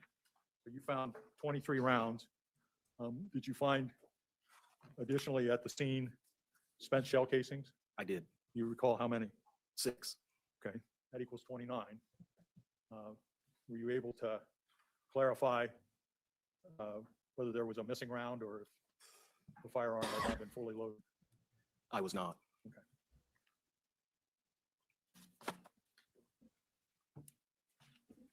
Now, you're doing all this while your team's meeting with Detective Mounts. Once you got done with this, what did you and your team do relative to the scene of this incident? I began operating our 3D scanner because I was sorry, your a what? 3D scanner, and I operated that on the outside of the scene while my team was inside the residence Okay. doing their side Those job. things are amazing. And what does a 3D scanner do? Well, since 2015, Columbus has used a Leica scanner, Leica, and it is a laser 3D scanner, which basically spins in a 360 direction, and a laser emits from a diode. And once the laser hits something, it returns, and you can know the distance less than a millimeter from the scanner to the object that it scans, and it scans everywhere up to about a mile. And the rest of your team was working inside the scene? Correct. Well, let's talk about the process of working the scene. What's the first thing that is done? Typically, I'm not sure in this case since I wasn't present inside, but typically we would identify and mark items of evidence. And how is that done? In conjunction with the scene lead, we would figure out what's needed. Okay. Since we can't have everything in the house, we need to have an idea of what is critical, what is evidence to the case. Okay. And that's based upon whatever information the scene detective can give you? Correct. Okay. And when you say it's identified and marked, what do you mean? We would place basically it's just a numerical cone by the item of evidence. And John Ball and Sonny Williams were placed in charge of that. And one of them would keep a log of what that number represents. Okay. So, and that's just, you do that so that the items are marked, their location in any photographs that were taken? Correct. And about the same time, then Detective Gibson, Lynn Gibson was taking photographs of the entire scene, which would include the marked items of evidence. Okay. Yeah, Willa So brings what up a you're good trying to do point. is document the way things appeared when you guys arrived there. That's the goal. Okay.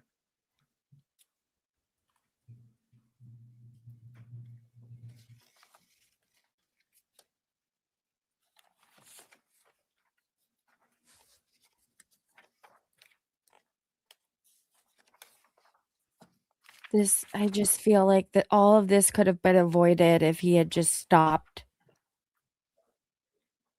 and obeyed the police commands. We've had another case like this, and everything could have been avoided by not running. All right, I'm gonna put a stack in front of you here. Let's start with I can't read my own writing, 2XXX. You recognize what that is? That is let a me computerized sketch of the scene. Okay. let So me that's- share which that's, channel I'll be on tomorrow. The overall scene, showing the house, or at least the pertinent parts of the house are in the sketch, and the yard, and Estates Place, and Case Road, is that right? Correct. And then down below, you have what's labeled as evidence legend. What is that? That depicts where each of the items of evidence were at. Okay. So, and I'm assuming that's not generated on the site there. No, no, sir. Okay, that's done back at your office? Correct. Okay. Now, State's Exhibit 2P through 2UUU. If you look through those.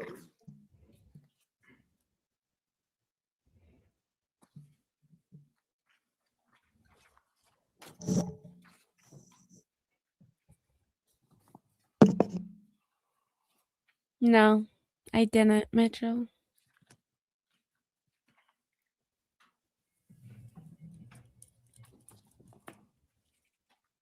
Actually, I posted my guest or the information for the channel I'm going to do. be on What are those?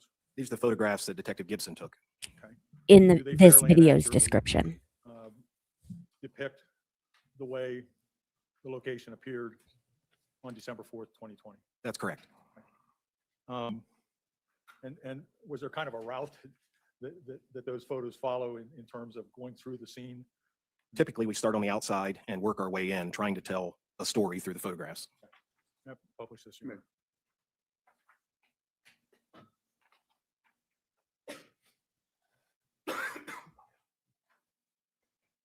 Go ahead, make it.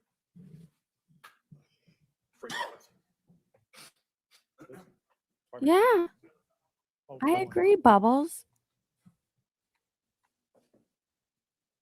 I'm a klutz.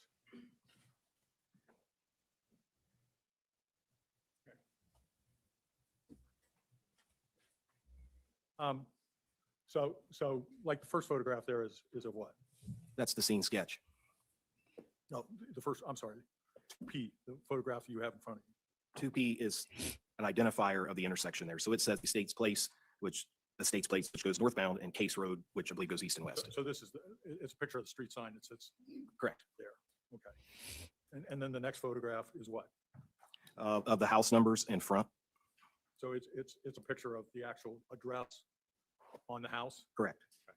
So that, that's kind of the direction you all are heading. You're starting out at the corner. I believe so. Now, in the sketch, what is B? That is the vehicle that was operated by Deputy Meade. Okay. What is A? I believe that was the vehicle that Mr. Goodson was in. And are there a series of photographs in that stack I gave you depicting those vehicles and their location, proximity to the house? Correct. Okay.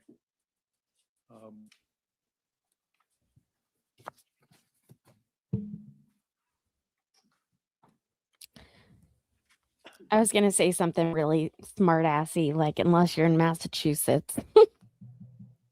Would you pull 2FF? Okay. Okay, and what does that photograph depict? That would be a northeast angle of the front of the house, I believe. So that would be taken like somewhere around in here, shooting this way. Correct. Okay. And then 2GG. Yes, sir. And what does that depict? That is an easterly shot of the gate and gate opening to the side of the house. So that would be looking this way, Correct. but still outside of the gated area? Yes, sir. Okay. This particular photo.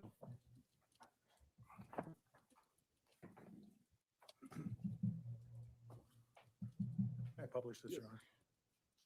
This is State's Exhibit 2G. And there are a whole bunch of, cones up here. And those cones are marking what? Spent casings. Okay. And then 2AA is a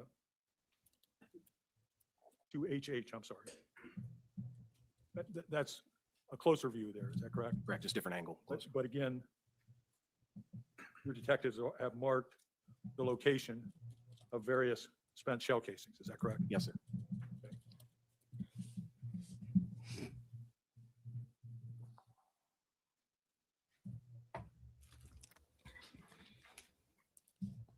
The next photo, 2II, Didn't mean to What does put that all depict? caps. That Sorry. is, depicts evidence cone number 1, which is marked 1 of the spent casings. and again, I don't know whether we can see which one is cone number 1, but it's one of those cones there, right? I can see it better. It's the furthest cone south, so away from the house. So it would be this one? Yes, sir. And that's a close-up looking down, so you can see the spent casing Yes, sir. on the ground there. And then you have a series of them that depict each one of the marked ones, is that correct? Yes, sir. 200. What does that depict? That is a northeasterly shot of the side porch and side door. Okay, so is it's a shot looking this way? I am here Correct. to answer questions.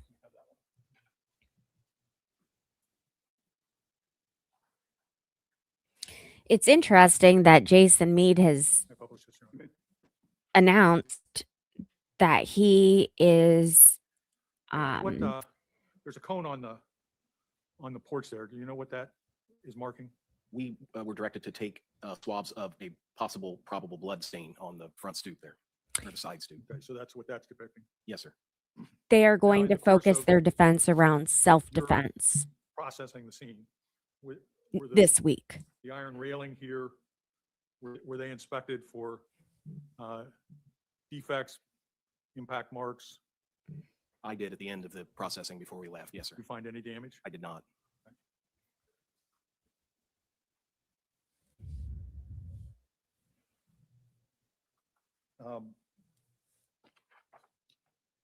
Take a look at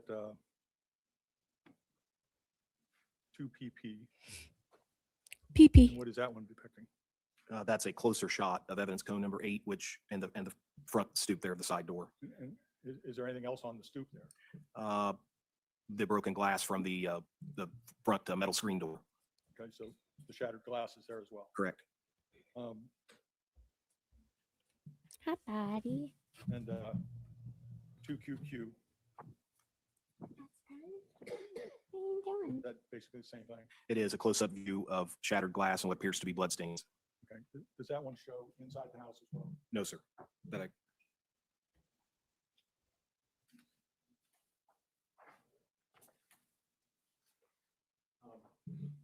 The next photo, which is 2RR, yes, sir. what does that depict? That is a close-up of the actual metal screen door. Okay.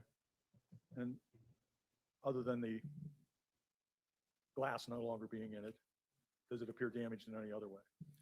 Yes, sir. It has 3 holes near the center or in the mesh, the metal mesh, and a possible indentation on the bottom frame of that door.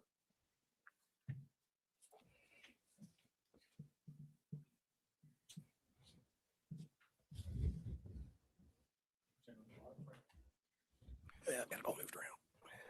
No, you had it the right way. So, excuse me, the top of the frame. So it's the top of the frame. Yes, sir. That has it. Yeah, publish this.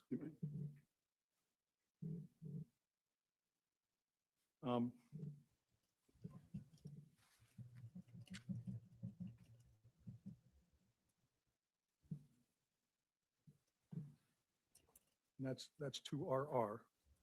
And then the next photo, is that a similar photo to SS? Correct, just a close-up.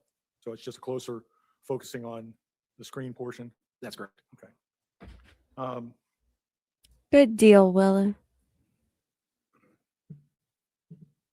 Pull up 2TT. I have it. And what's that depicting? That's what the storm door completely, metal screen door is completely open, and it shows the threshold of the side door with the inside portion just inside on the floor with shattered glass and probable bloodstains. Okay. And the 2UU, a closer version of the threshold. Correct. Let's go to the next photograph. And what's that photograph of? If you're referring to VV, that is the kitchen. Okay.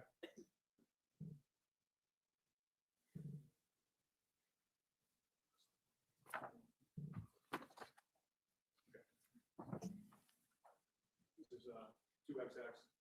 That shows That is the kitchen with Detective Gibson facing the side door from the kitchen. looking out. Correct. So Detective Gibson is standing somewhere in the vicinity of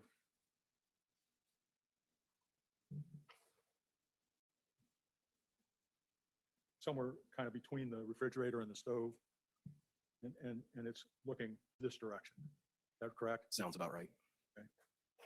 Yeah, publish this.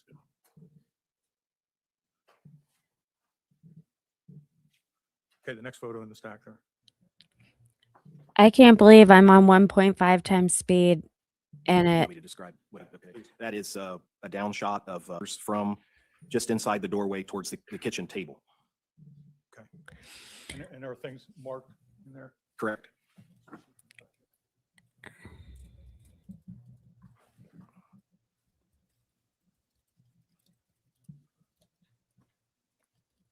Can I publish this? Your Honor? So 9 is a firearm, is that correct? It appears so, yes, sir. And what, 11, what's that appear to be? I wasn't in there when this was placed, so I'd have to look at the evidence log. Okay, well, we'll get that elsewhere.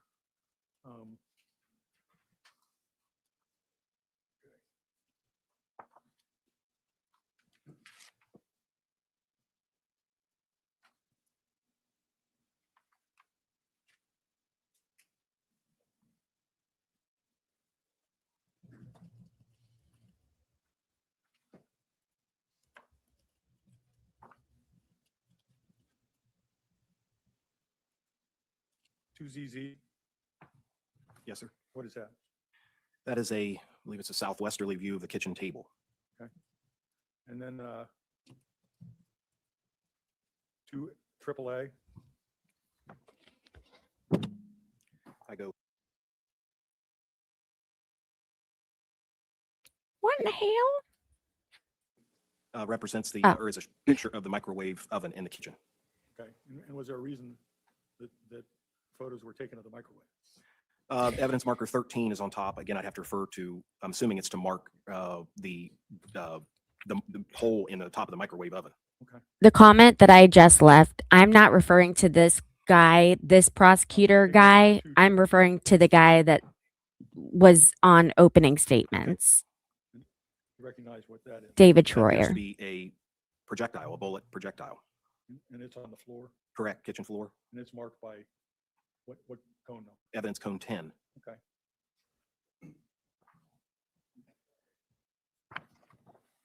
My puppy is getting old.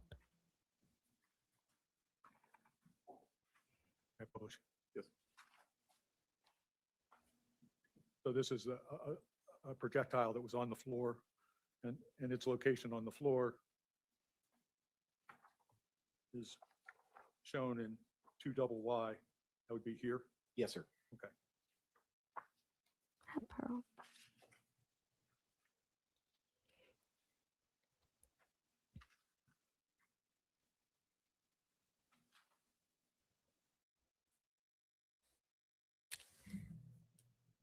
Why did it? Appears to be a close-up of the hole in the top of the microwave, and it's marked by evidence cone 13.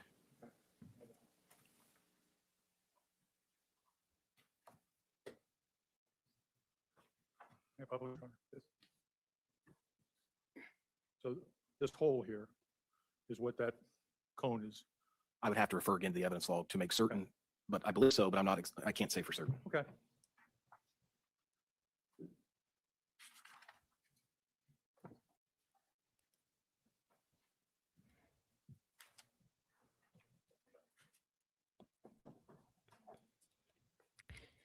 Uh,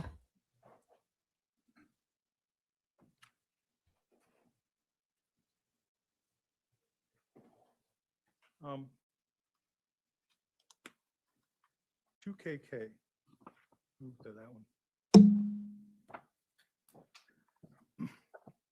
Okay. You know what that photograph depicts?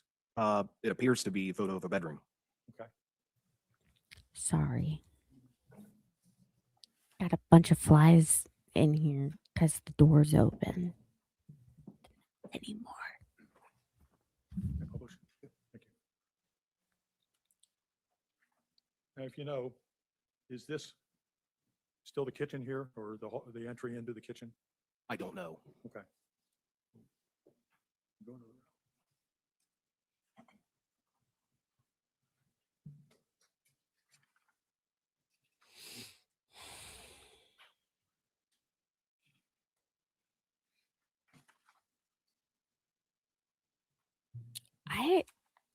am less than enthused with this co-counsel. Like,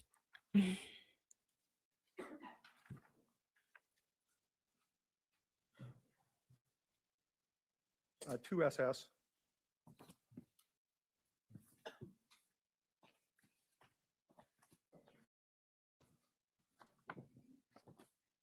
Okay, Recognize what that photo depicts. I do. And what is that? It appears to be in the kitchen and a projectile sticking out of the wall near a picture. Okay. And 2 TT. oh, that's why they took one of the photos Yes, on the wall. Okay. That's a hole in the top of the kitchen wall. You know how that got there? I put it there. Okay. And why did you put it there? I believe there was a bullet that had went through. At the end of the scene, Yes, I noticed this Bubbles. hole, and so I wanted to inspect it closer to see if I could find it reasonably behind the drywall. Did you find anything? No, sir. Is that also the area where, before you made the hole, that the previous photo shows? Previous photo you looked at? The projectile, I lost my place. there. It could be. I'm just not sure Okay, this time. all right. And what's? Thank you. Both of them.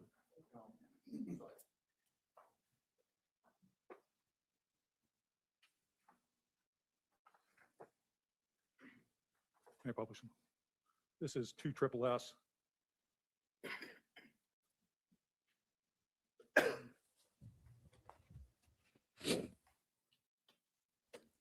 That's the projectile, is that correct? I believe so. Oh, here, let me make that bigger. And then, let's see. Then 2 triple T, that's the hole in the wall, Correct. okay? But you don't know. No, from your recollection totally of don't video notice it. whether that hole in the wall is in the location where the projectile was in the wall. Sounds reasonable, but I can't remember exactly. I miss the apples thing. What are we what happened with apples? It's Columbus, Ohio.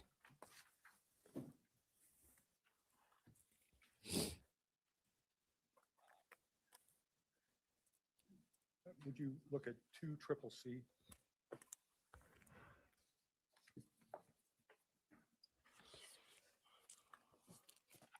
Okay, sir. And what's that depicting? Evidence marker 9. It's a handgun. Okay. Is that located on the floor of the kitchen? Yes, sir. Oh, Yeah, publish, Your Honor.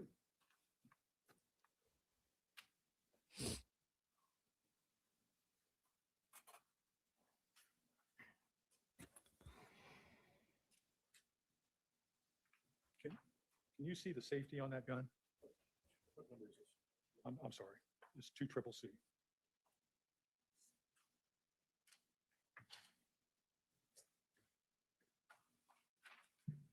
Can you see the safety on that gun? I believe so. Is this safety right here? I believe the safety is the small circle, if I'm looking at it. Sorry. I would have to look at it right side up to be certain, but it's just not clear in that photo to me that Okay. where it's at, to be honest on that.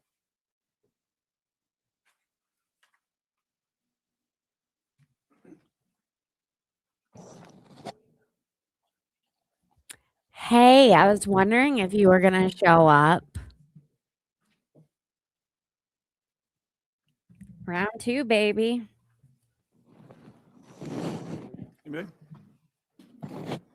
Greatest defense attorneys to ever grace Columbus, Ohio. I'm saying that because I know that Patriotic and I shared the same thoughts on these people. But I've shared with the chat, Patriotic, that I love the prosecutor on this case. The guy up there right now, no. But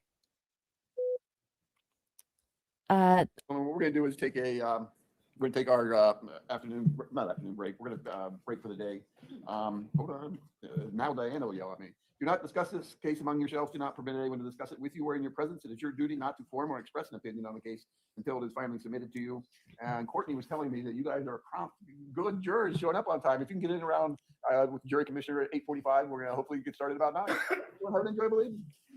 No, patriotic. The new trial begins on, well, they start jury selection tomorrow.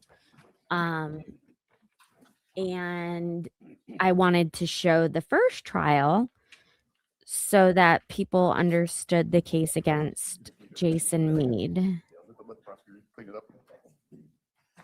All right. Do you guys get started at 9?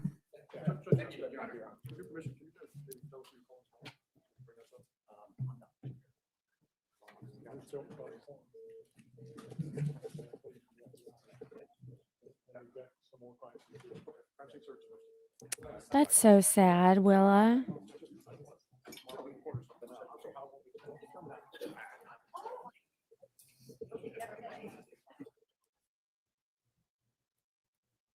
Yeah, I haven't seen you or your lovely bow in here. On a rifle, did that have a deflector on it? Ooh. Oh, man. I did not. I don't know sitting here. If I told you it did, you would have no reason to disagree with me, correct? I would have no Oh, reason we to gotta So what does the listen deflector do on a rifle, sir? I don't know. to Collins. Photographs. Oh my God, he's so slow.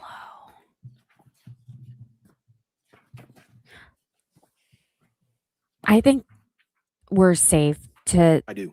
move over the. What are those photographs of? These are photographs that I took of property that was retrieved from the Franklin County Coroner's Office out of this Nah. incident.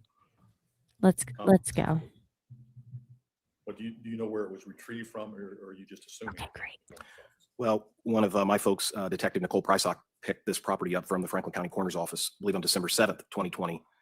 And I retrieved a box containing these items on December 17th after I was notified by Detective Art Hughes, the lead detective, to photograph these items. So I went down to the property room, retrieved this box, opened the box, took photographs of these items, and put them back in the box, put them back in the property room. Patriotic has been a member. I think he might have been one of my very first members. He's been here since the very first trial I covered. Another CPD officer. Well, not a CPD officer. So you retrieved them from An officer close to where he and I, Patriotic Correct. and I, are you sure they came from the morgue, or could they have come are. from Riverside Hospital?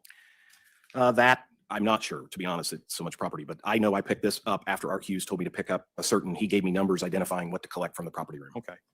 Sorry, I didn't even show this. Okay. Hammer Toe, I'll put up a briefing on the screen right here. I publish these, Your Honor. You may. Please make sure to double click This is, your Police screens. Exhibit 5J. I don't know what accent that was. And tell me what that is a photograph of. Detective Hughes had asked me to take photos of any holes or tears in the fabric of the clothing that was in this property. So this is a photo of a hoodie that I retrieved from this property that then I mark. You'll see certain yellow arrows where I've marked tears or holes in the clothing. Such as right there. That's correct. And when we talk about posed, this is a posed photo. Is that correct? That's correct. That's butcher paper that we use. It's clean. And then I've got an identifier of which identifies, it's our case number, which identifies the date and time that I was performing these actions. And now this yellow arrow identifies a tear, but the garment is cut. Is that correct? That's correct. I pieced those together so it would be understood that it's a My hoodie. If you would goodness, lay them out madam. flat, you wouldn't know what it was. So I put those together to show that at one point this was a complete hoodie without the tears. Okay. And you've done a number of You're so homicide welcome. cases. Is that correct? Yes, sir. Is it Please make sure to uncommon like for and clothing to subscribe. have been cut off the decedent? It happens frequently, but that's how the squad is able to, or the hospital is able to try and treat folks. State's Exhibit 5K. You'll see various, Recognize that? yeah, I believe that's, it may be a close-up of the one we just saw, but as we go through these, you'll see a succession of arrows pointing out Yeah. various holes or tears or. So that's a close-up of Oops. a hole in the hoodie. Correct. State's Exhibit 5L. Same thing, same answer, just pointing out with scale, a hole. I don't think anyone else is showing this trial before the retrial. So you guys are getting something State's that Exhibit no one else is doing. 5M. This is the back of the hoodie, just flipped over, the same type of activity going on there. And I did place clean white printer paper in between to show a contrast, so one could actually see the holes and tears, correct? Okay. Then State's Exhibit 5N. I believe we're seeing the close-ups of what we just saw an overall of in the previous photo. State's Exhibit 5O. And pair of boxers with arrows pointing out similar discrepancies in the normal fabric. Okay. State's Exhibit 5P. We have this labeled as just a t-shirt, and the same type of activity where I put paper in between the fabric. It was also torn in different spots or cut, and I was able to piece this back together to give some kind of a look of the t-shirt. I And felt that's the the front of need it. to That is the make front of up the a t-shirt, yes. stream since I missed State's Friday. Exhibit 5R. I believe this would be the back of the same t-shirt, same type of activity with the arrows and holes and tears. State's Exhibit. I'm sorry, that was 5Q. Can't read my own writing. It was a Exhibit mistrial 5R. in the very Close-ups first of that one grouping from the overall. trial. Okay. State's Exhibit 5S. It's another close-up with scale. State's Exhibit 5T. I believe that's the lower right of the rear of the t-shirt with scale, just a close-up. State's Exhibit 5U.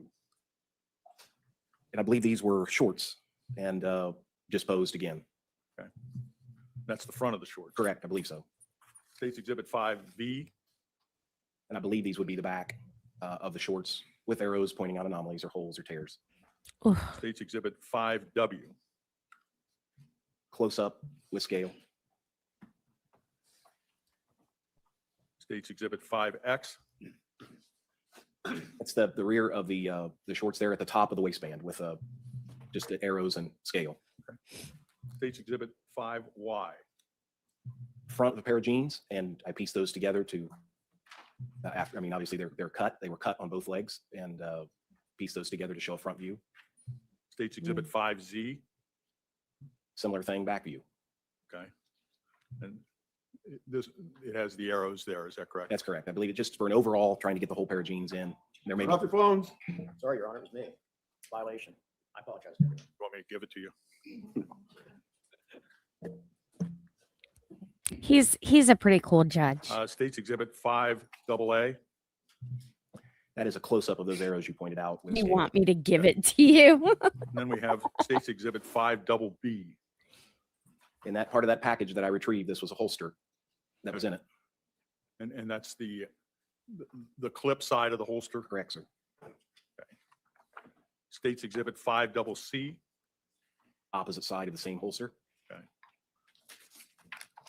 And finally, State's Exhibit DD. This is an overall view of the rest of the property. I believe that's a wallet as well.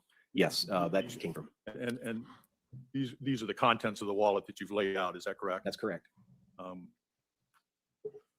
Did he have, if I remember this correctly, did he have like 3 IDs on him? Like 3 different people's? I cannot remember.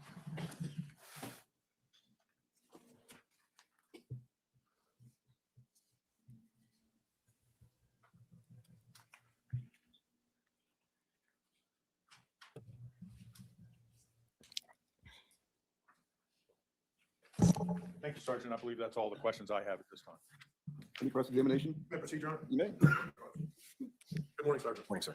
We know each other. I'm Mark Collins. I represent one of the attorneys for Jason Meade in this action. I appreciate you being here. Appreciate your work.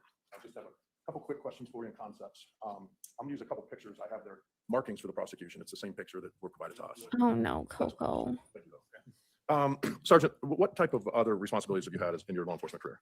A lot, actually. Been on 30 years, and I've been patrol, internal affairs, community liaison. The woman was crying is promoted in his mom. 2012, and we're back to patrol for a while, and internal affairs, and over to crime scene. And when you're on crime scene and you're called to the scene, there's normally a lead detective, correct? Correct. Right. And in any time there's involved in an officer, there's other people there, correct? Part of the CERT team. Correct. Tell the ladies and gentlemen of the jury what the CERT team is. It doesn't exist anymore, but it used to be where there was a select group that would process officer-involved cases, more senior That's the whole story. detectives and supervisors. It's mainly from the homicide division. That's correct, mainly from homicide. And back in December of 2020, that was in place. It was. Okay. And their job was to gather as much information as possible and provide it to the prosecution. Yes, sir. But they also would provide it to the division of police, correct? Yes, sir. Okay. And so when you got to the scene on December the 4th, 2020, a few hours later, correct? Correct. And your team, right? Correct. You're being guided by Detective Mounts. Correct. And Detective Mounts was part of the CERT team? Correct. And he was a scene leader, correct? Yes, sir. Okay. Detective Hughes is part of the CERT team, correct? Correct. Detective Kroom, who was there that day, correct? Correct. Detective Shepard. Yes, sir. All those people are experienced homicide detectives on CERT team members, and they were all at the scene that day, correct? Yes. Okay. And you're following their lead, right? Yes. Okay. Now, in general, and I'm going to, may I approach the witness room? Right. This had been marked previously by the government as 2H. Take a look at that. He's so good. Can I publish this, Your Honor? Kind of like makes you mad. So using this kind of in generality, Sergeant, those cones on 2HH, that's everywhere. You don't need the lights down. Don't worry. Thank you, though. Those cones are placed by people on your team, correct? Correct. And no one on the team knows how those got there, right? Correct. You can only photograph them as you observe them. That's right. And so when the government put the picture of the door up there, that's just a picture of the door as they observed it 2 or 3 or 4 hours later. That's right. Can't say if the door was open at the time, can't say how far the door was open at the time of the incident, can only take a picture of how it was when you took that. Yes, sir. Okay. Now, specifically on 2HH, these are all shell casings to right below the fence, correct? Correct. All right. And there was 6 of them, correct? Correct. Okay. So on there, tell the ladies and the jury how shell casings normally are ejected from a firearm. For right-handed individuals, they would usually eject out of the chamber to the right, up and to the right. And that's a handgun, correct? Correct. And how about a rifle, sir? I'm not an expert on rifles, but it pretty much acts the same type of concept, but I'm not sure about distance and height that they would reach. It all depends. There's variables involved with height of the firearm when it was fired, whether someone was standing or kneeling, that type of thing. All can affect it, right? Yes, sir. And anything prior to you guys getting there could have affected where these ended up, correct? That's where they were when we took photos, but that's a fair statement. Prior to that, one of the objects of the first responders is to try to secure the scene and isolate it so there's no scene contamination, correct? Yes, sir. But things happen and things are moved during that process, right? It could be. Wind can cause it. People stepping on it, kicking it by accident. Many things can happen. That's why you want as few people in the scene as possible, correct? That's the goal. Okay. Now, you brought out the rifle. I agree, patriotic. On a rifle, did that have a deflector on it? Oh, man. I did not. I don't know sitting here. If I told you it did, you would have no reason to disagree with me, correct? I would have no reason sitting and And disagree. what does a deflector do on a rifle, sir? I don't know. Okay, thank you. That rifle you indicated could be fully automatic, correct? Yes, sir. Okay, so when something's fully automatic, let me back up. When you have a handgun and you pull the trigger, how many projectiles comes out? 1. If it's semi-automatic, how many come out? 1. If you have a rifle that's fully automatic, and you pull the trigger once, how many projectiles come out? As long as you hold the trigger in, as many projectiles is going to come out. If the quickest you can, or something like that, right? It varies. Yes, sir. Okay. And part of your job, the crime scene search unit, is when you found that you were given the gun or the rifle. Correct. You compared how many were left in the magazine, correct? Correct. And you compared it that there were 6 shell casings, correct? Yes. So your job is to say, hey, are we missing any more shell casings? So you know the capacity of that magazine is 30, correct? Yes. So there was a discrepancy of 1, correct? Yes. However, that you asked my client, hey, how many did you start with, correct? I don't remember the exact conversation, but it would have taken place. Yes. Right. And he told you 29, correct? There was conversation. I can't remember exactly what he told me, to be honest. I just can't remember, but Just told the prosecutor that discrepancy was cleared up by my client. he indicated there was 29. I just can't remember exactly what he said. And how many were left in the magazine? 23, correct? Correct. So he didn't say 30, he didn't say 28, 26, 25, he didn't say 23 of it, correct? Correct. He could have no possible way of knowing how many came out when he pulled, correct? That's impossible. I don't know that, to be honest. If it was set on fully automatic, yes, sir, that's correct. He He would would have no way of knowing. So the 23 that were left in the chamber, plus the 6 projectiles in the government's 2HH, meet 29, correct? Correct. And that's exactly what my client told the detectives that he, correct? That's correct. So he told the truth. And that's corroborated, and that's overruled. So he was truthful about how many he started with. Correct. The numbers matched. If he wanted to lie, he could have said, yeah, there's 24, then nothing would make sense, right? That is correct. Now,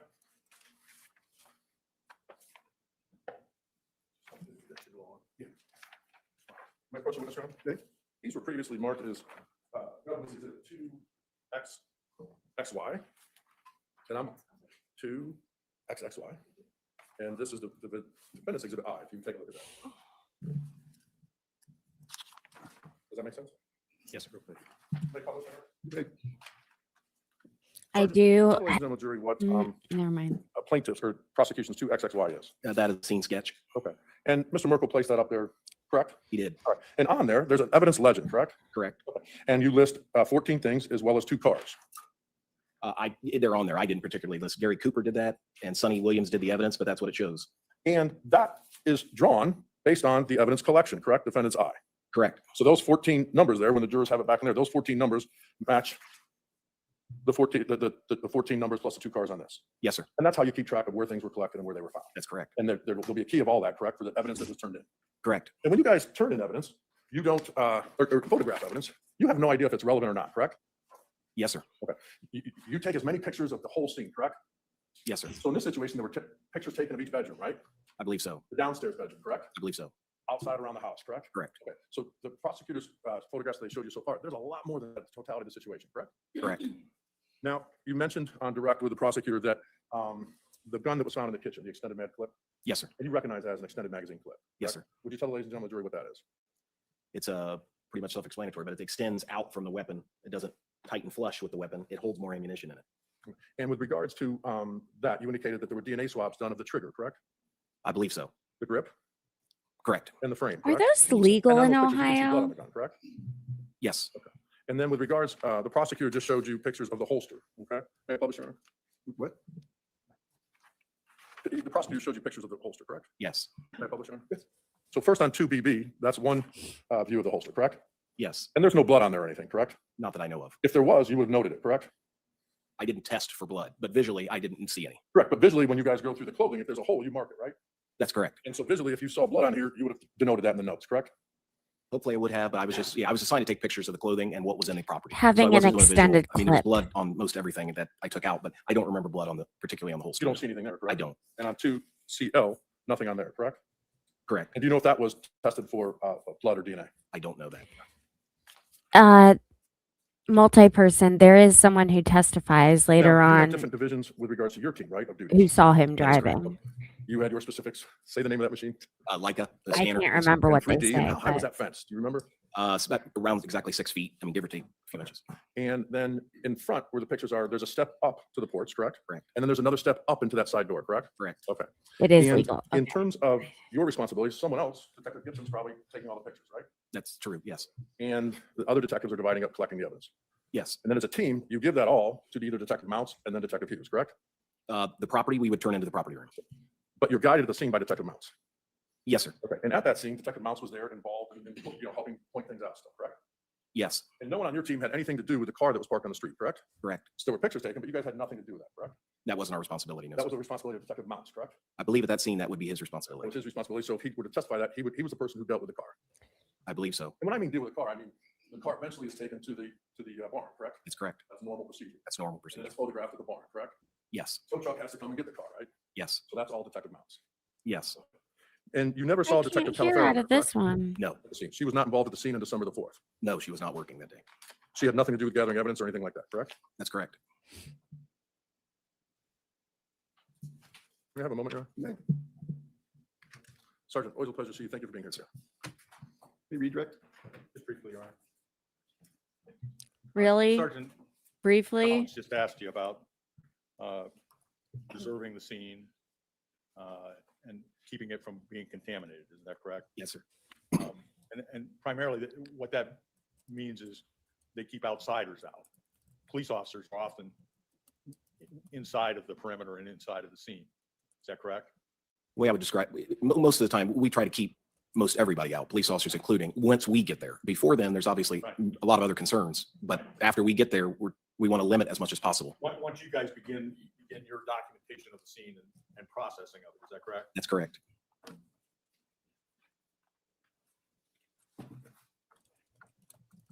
So you can't account for who Oh may my have God, Lacey. gone through the scene, gone through the side yard prior to your arrival, I cannot. including the defendant. Is that correct? That's correct. So when Mr.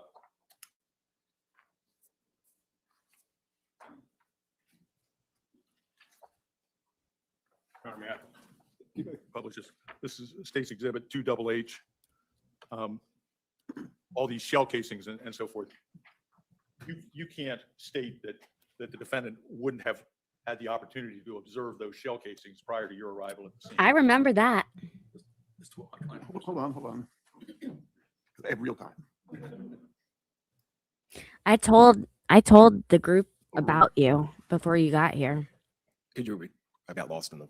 I may have lost the question at this point. Because that I can read it. All these shell civil casings and so forth, lawyer. you can't state that the defendant wouldn't have had the opportunity to observe those shell casings prior to your arrival. That's correct. I would not. So when Mr. It's Collins says that in reconciling the count, the ammunition count, that Mr. Meade would have had no knowledge of how many shots were fired, you can't say that. Is that correct? If I'm understanding your question right, if the weapon was set to automatic at the time of this incident, I would not know how many rounds came out at the time of one trigger pull. Correct. But if Mr. Meade had observed the shell casings, he'd know that there were 6 shell casings there. I don't know what Mr. Meade observed. I understand that. Oh my God. That's my point is. I'll object on leading at this point. Councilman approach real quick. I love how the judge is just like, I don't know. Not really. So just as a reminder, Tuesday through Friday afternoons, I always do a stream. It's usually between 3 p.m. and 3:45. I would, just to be safe, turn on those notifications to all on YouTube and plan on 3 o'clock. Yeah. I think that's the time this week. Anyways, yes. And before you leave, please make sure to double tap your phone screen if you're watching on your phone. And if you're watching on regular YouTube, just hit the thumbs up and subscribe button. And like and comment on Twitter. Thanks.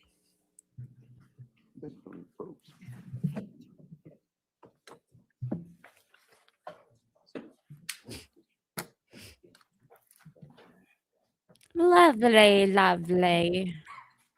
Thank you, Bubbles. Bop it. Who's next up?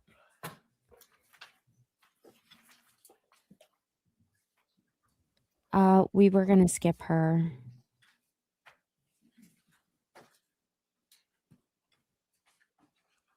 She's part of the chain of evidence. You don't know what Mr. Meade may have seen or not seen before you got to It's that the FBI scene. agent. Is that correct? That's correct. No, we're not gonna skip her. You also did some DNA swabbing or some swabbing to collect possible DNA. Well, you personally didn't, but your team did. That's correct. Just because swabs are taken doesn't mean that you necessarily find DNA or that there's sufficient DNA for comparison. Is that correct? That's correct.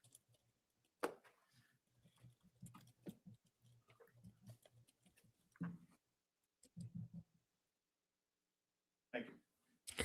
Scott, can you drop the link to become a member? Shell casing, someone else has already searched out to look for those, correct? Most of the time, yes. And they could be hidden in the grass, correct? Correct. They could be hidden from the naked eye, correct? Correct. And people actually get down sometimes to look and see. There's shell casings are very small, correct? Very small. Yes, sir. It's fair to say that in all your years of crime scene search and all the other divisions that you've had, people miss sometimes the amount of shell casings that are seen, correct? Unfortunately, yes. Thank you, sir. All right, you sit down. Oh dear. Are those your gloves that you brought? Or They were here. Okay. Okay, this is good. This is a good place to end because call your next witness. guys. Oh, you're here. I'm so happy to see you guys.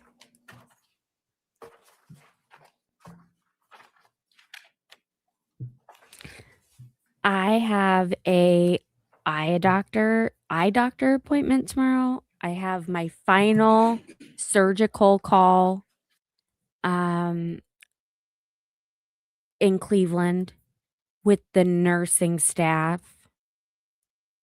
I have my tax appointment because that's how close to the fire I live my life.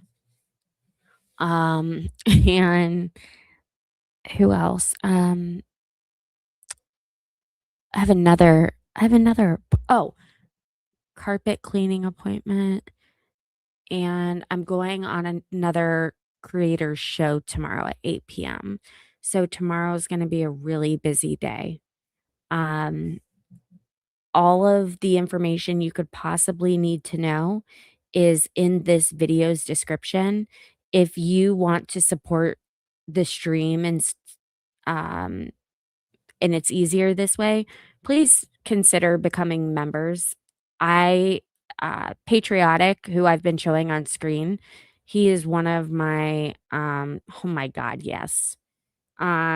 He is one of my very first subscribe or members, and he daggone just lives on down the street, and he doesn't have to do that, but him and his wife are lovely people. So very thankful for them and their membership. And when you are a member, you get your comments on the screen like his is right now. You get your own special emojis. You get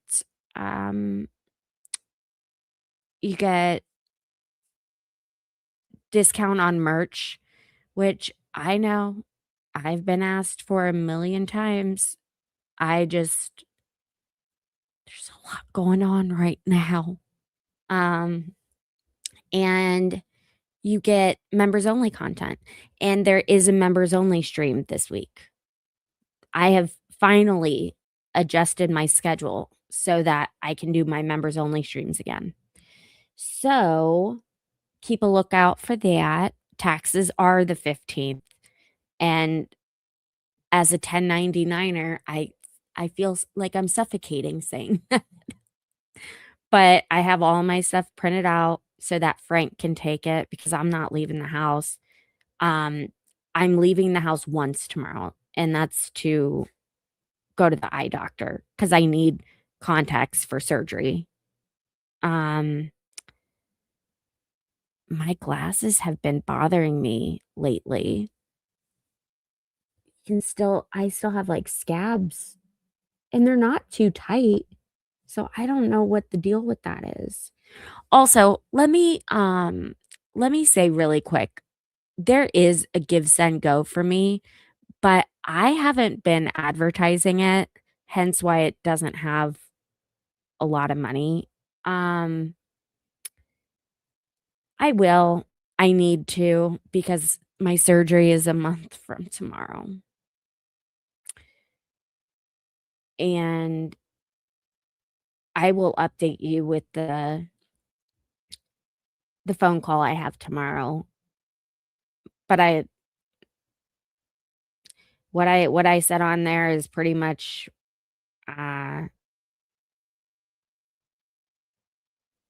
everything that you would need to know on my Give Send Go. You have issues with contacts. My eyes are so dry. Okay, so I have you guys always hear me rattling off like medical conditions. That's actually pretty normal with someone who has a chronic illness. You have more than one thing. And I have, hold on one second. Frank, what's the thing that causes the dry eyes and the dry mouth? Sjogren's. I have Sjogren's disease. Look into it and see if that fits anything. It's not like anything horrible, but I have to take medication to keep my eyes dry and my mouth like not like cotton mouth. Can happen when you take medications or like with connective tissue disorders like I have. And this trial is going to be intense. We have family friends that are very close with the Meade family. They go to their church, Bible study, friends with the kids. The kids are friends with kids. It's just kind of like if you go back and watch my very first trial back in October, it had to do with a police officer close to my house. I was there that night. I was across the street at the bar. It happened at a grocery store. I was across the street at a bar. Oh, I miss those days. Playing bingo. And a officer was unfortunately placed in a situation where he had to use lethal force against a woman. Turns out this woman was pregnant. She was stealing liquor. She wouldn't obey commands to roll her window down and get out of the car. Instead, she turned on her car, put it in drive, and almost ran over the police officer. He fired, he shot middle mass, and she died like immediately. And this same lawyer, oh my God, I paused it right at the time. This guy right here. I hope you guys can see my clicker or my mouse. The black guy with the bald head right here in the first aisle. That is a civil attorney that jumps on any case involving Columbus police. And it's like, it comes off as very opportunistic. I'm going to say it. Like, he just, and after the last trial, when he like quoted something that I said, I just, hey, I don't even know his name. What else is going on? What else do I need to know about? Who won the Masters? I usually always watch the Masters. That's how much I love you guys. Thank you, Huskies. Let me know if you guys want to go get Chinese food. I asked your husband. Actually, I probably won't be able to. Maybe after surgery this summer at that place that I mentioned.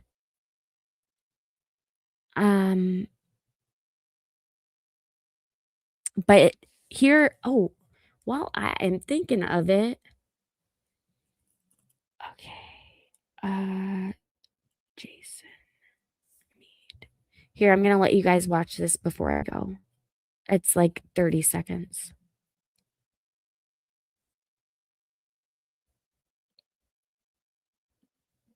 Make sure that you guys can see it. Willa wants Chinese food. I found this place where we live and I brought it up to them. Willa, I was like, if you guys ever want to do like a double date and go get Chinese food, we should. Because they're prosecutors in the Jason Meade case have filed a motion to dismiss one of the murder charges against the former Franklin County Sheriff's deputy who's charged in the 2020 death of Casey Goodson Jr. Meade's first trial ended with a mistrial after the jury couldn't agree on a conviction of 3 charges. In new court documents, prosecutors say they plan to try Jason Meade on a second count of murder and reckless homicide. A court hearing is scheduled for July, and a retrial is scheduled to begin in November. Casey Goodson's family has released a statement through their attorney, Sean Walton, saying in part, quote, Walton. The family of Casey Goodson Jr. fully supports the decision by the special prosecutors. The family trusts their judgment and believes in their legal strategy to secure justice for Casey by. Okay, I thought that this was a new news clip. Obviously, it wasn't. Mea culpa, my bad. But they did end up dropping one of the charges, and they're allowing Jason's defense to add self-defense claim in the retrial that he's about to undergo here. I can't believe Ted Ginn Jr. What a disappointment. Oh no, an unknown error has occurred. I hate that beard on him. It makes him look taxes handled. makes him look guilty. Found. Keep more money in your business and take taxes off your plate with TurboTax Expert Full Service Business. Details from a Franklin County court Here we go. about a former Franklin County Sheriff's deputy's defense. Attorneys for Jason Meade arguing he should be allowed to claim self-defense. Meade fatally shot Casey Goodson Jr. on December 4th, 2020. He was tried in February of 2024, but it ended in a mistrial. 10 TV's Lacey Crisp has been covering this story Yes. since the shooting happened all those years Lacey ago. Crisp. Now, as Meade's legal team prepares for another trial. That is not me. Courthouse in downtown Columbus. Lacey. That's right, Doug. We are less than 2 weeks away from jury selection in the new trial for Jason Meade and Casey Goodson Jr.'s death. It's been more than 5 years since the shooting. Oh, look at Families David on both Troyer. sides are waiting for answers. On December 4th, 2020, Franklin County Sheriff's Deputy Jason Meade was working on the U.S. Marshals Task Force serving arrest warrants when Meade claims he saw Goodson waving a gun in a car. Meade then followed Goodson back to Goodson's home. Meade claims he ordered Goodson to drop his gun, but that Goodson did not obey those commands. Goodson's family attorney argues Goodson's hands were full from holding Subway sandwiches. A gun was recovered under Goodson's body. At the time of the shooting, FCSO did not have body-worn camera videos. The defense only argued at the February 2024 trial that Meade was justified when he fatally shot Goodson. That trial ended in a hung jury. In court today, the defense said they may want to argue self-defense. Granting the state's request here, Your Honor, would set a very dangerous precedent that would draw both an unsupported and an arbitrary line in the sand. I bet she's so That rich. police officers are uniquely barred from invoking the codified defense of self-defense. Mr. Meade clearly pursued Look at Mr. David. Goodson and shot him as he entered his own home, which would mean that he was at fault in creating the situation that led to the shooting, thereby eliminating self-defense as a viable defense. Now, the case is being tried by special prosecutors. Jury selection is set to begin on April 16th. Now, I will be in the courtroom every day for the trial, and I'll bring you the latest. Reporting live, Lacey Crisp, 10 TV News. Thank you, Lacey. You're welcome. Okay, let me get out of here. The unthinkable happened last year when Kurt Signetti and the Indiana. Okay. All right, let me read what was said. Oh, yeah, you were talking about orange chicken on Friday.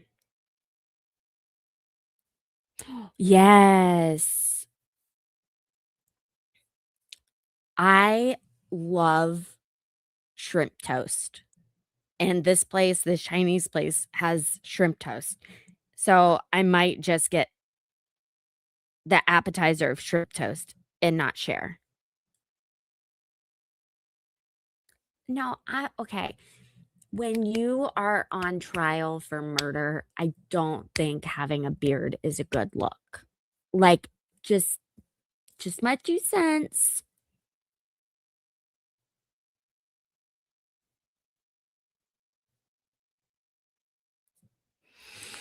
Okay, guys. I gotta go. It's been real. It's been fun. It's been real fun in 4 hours.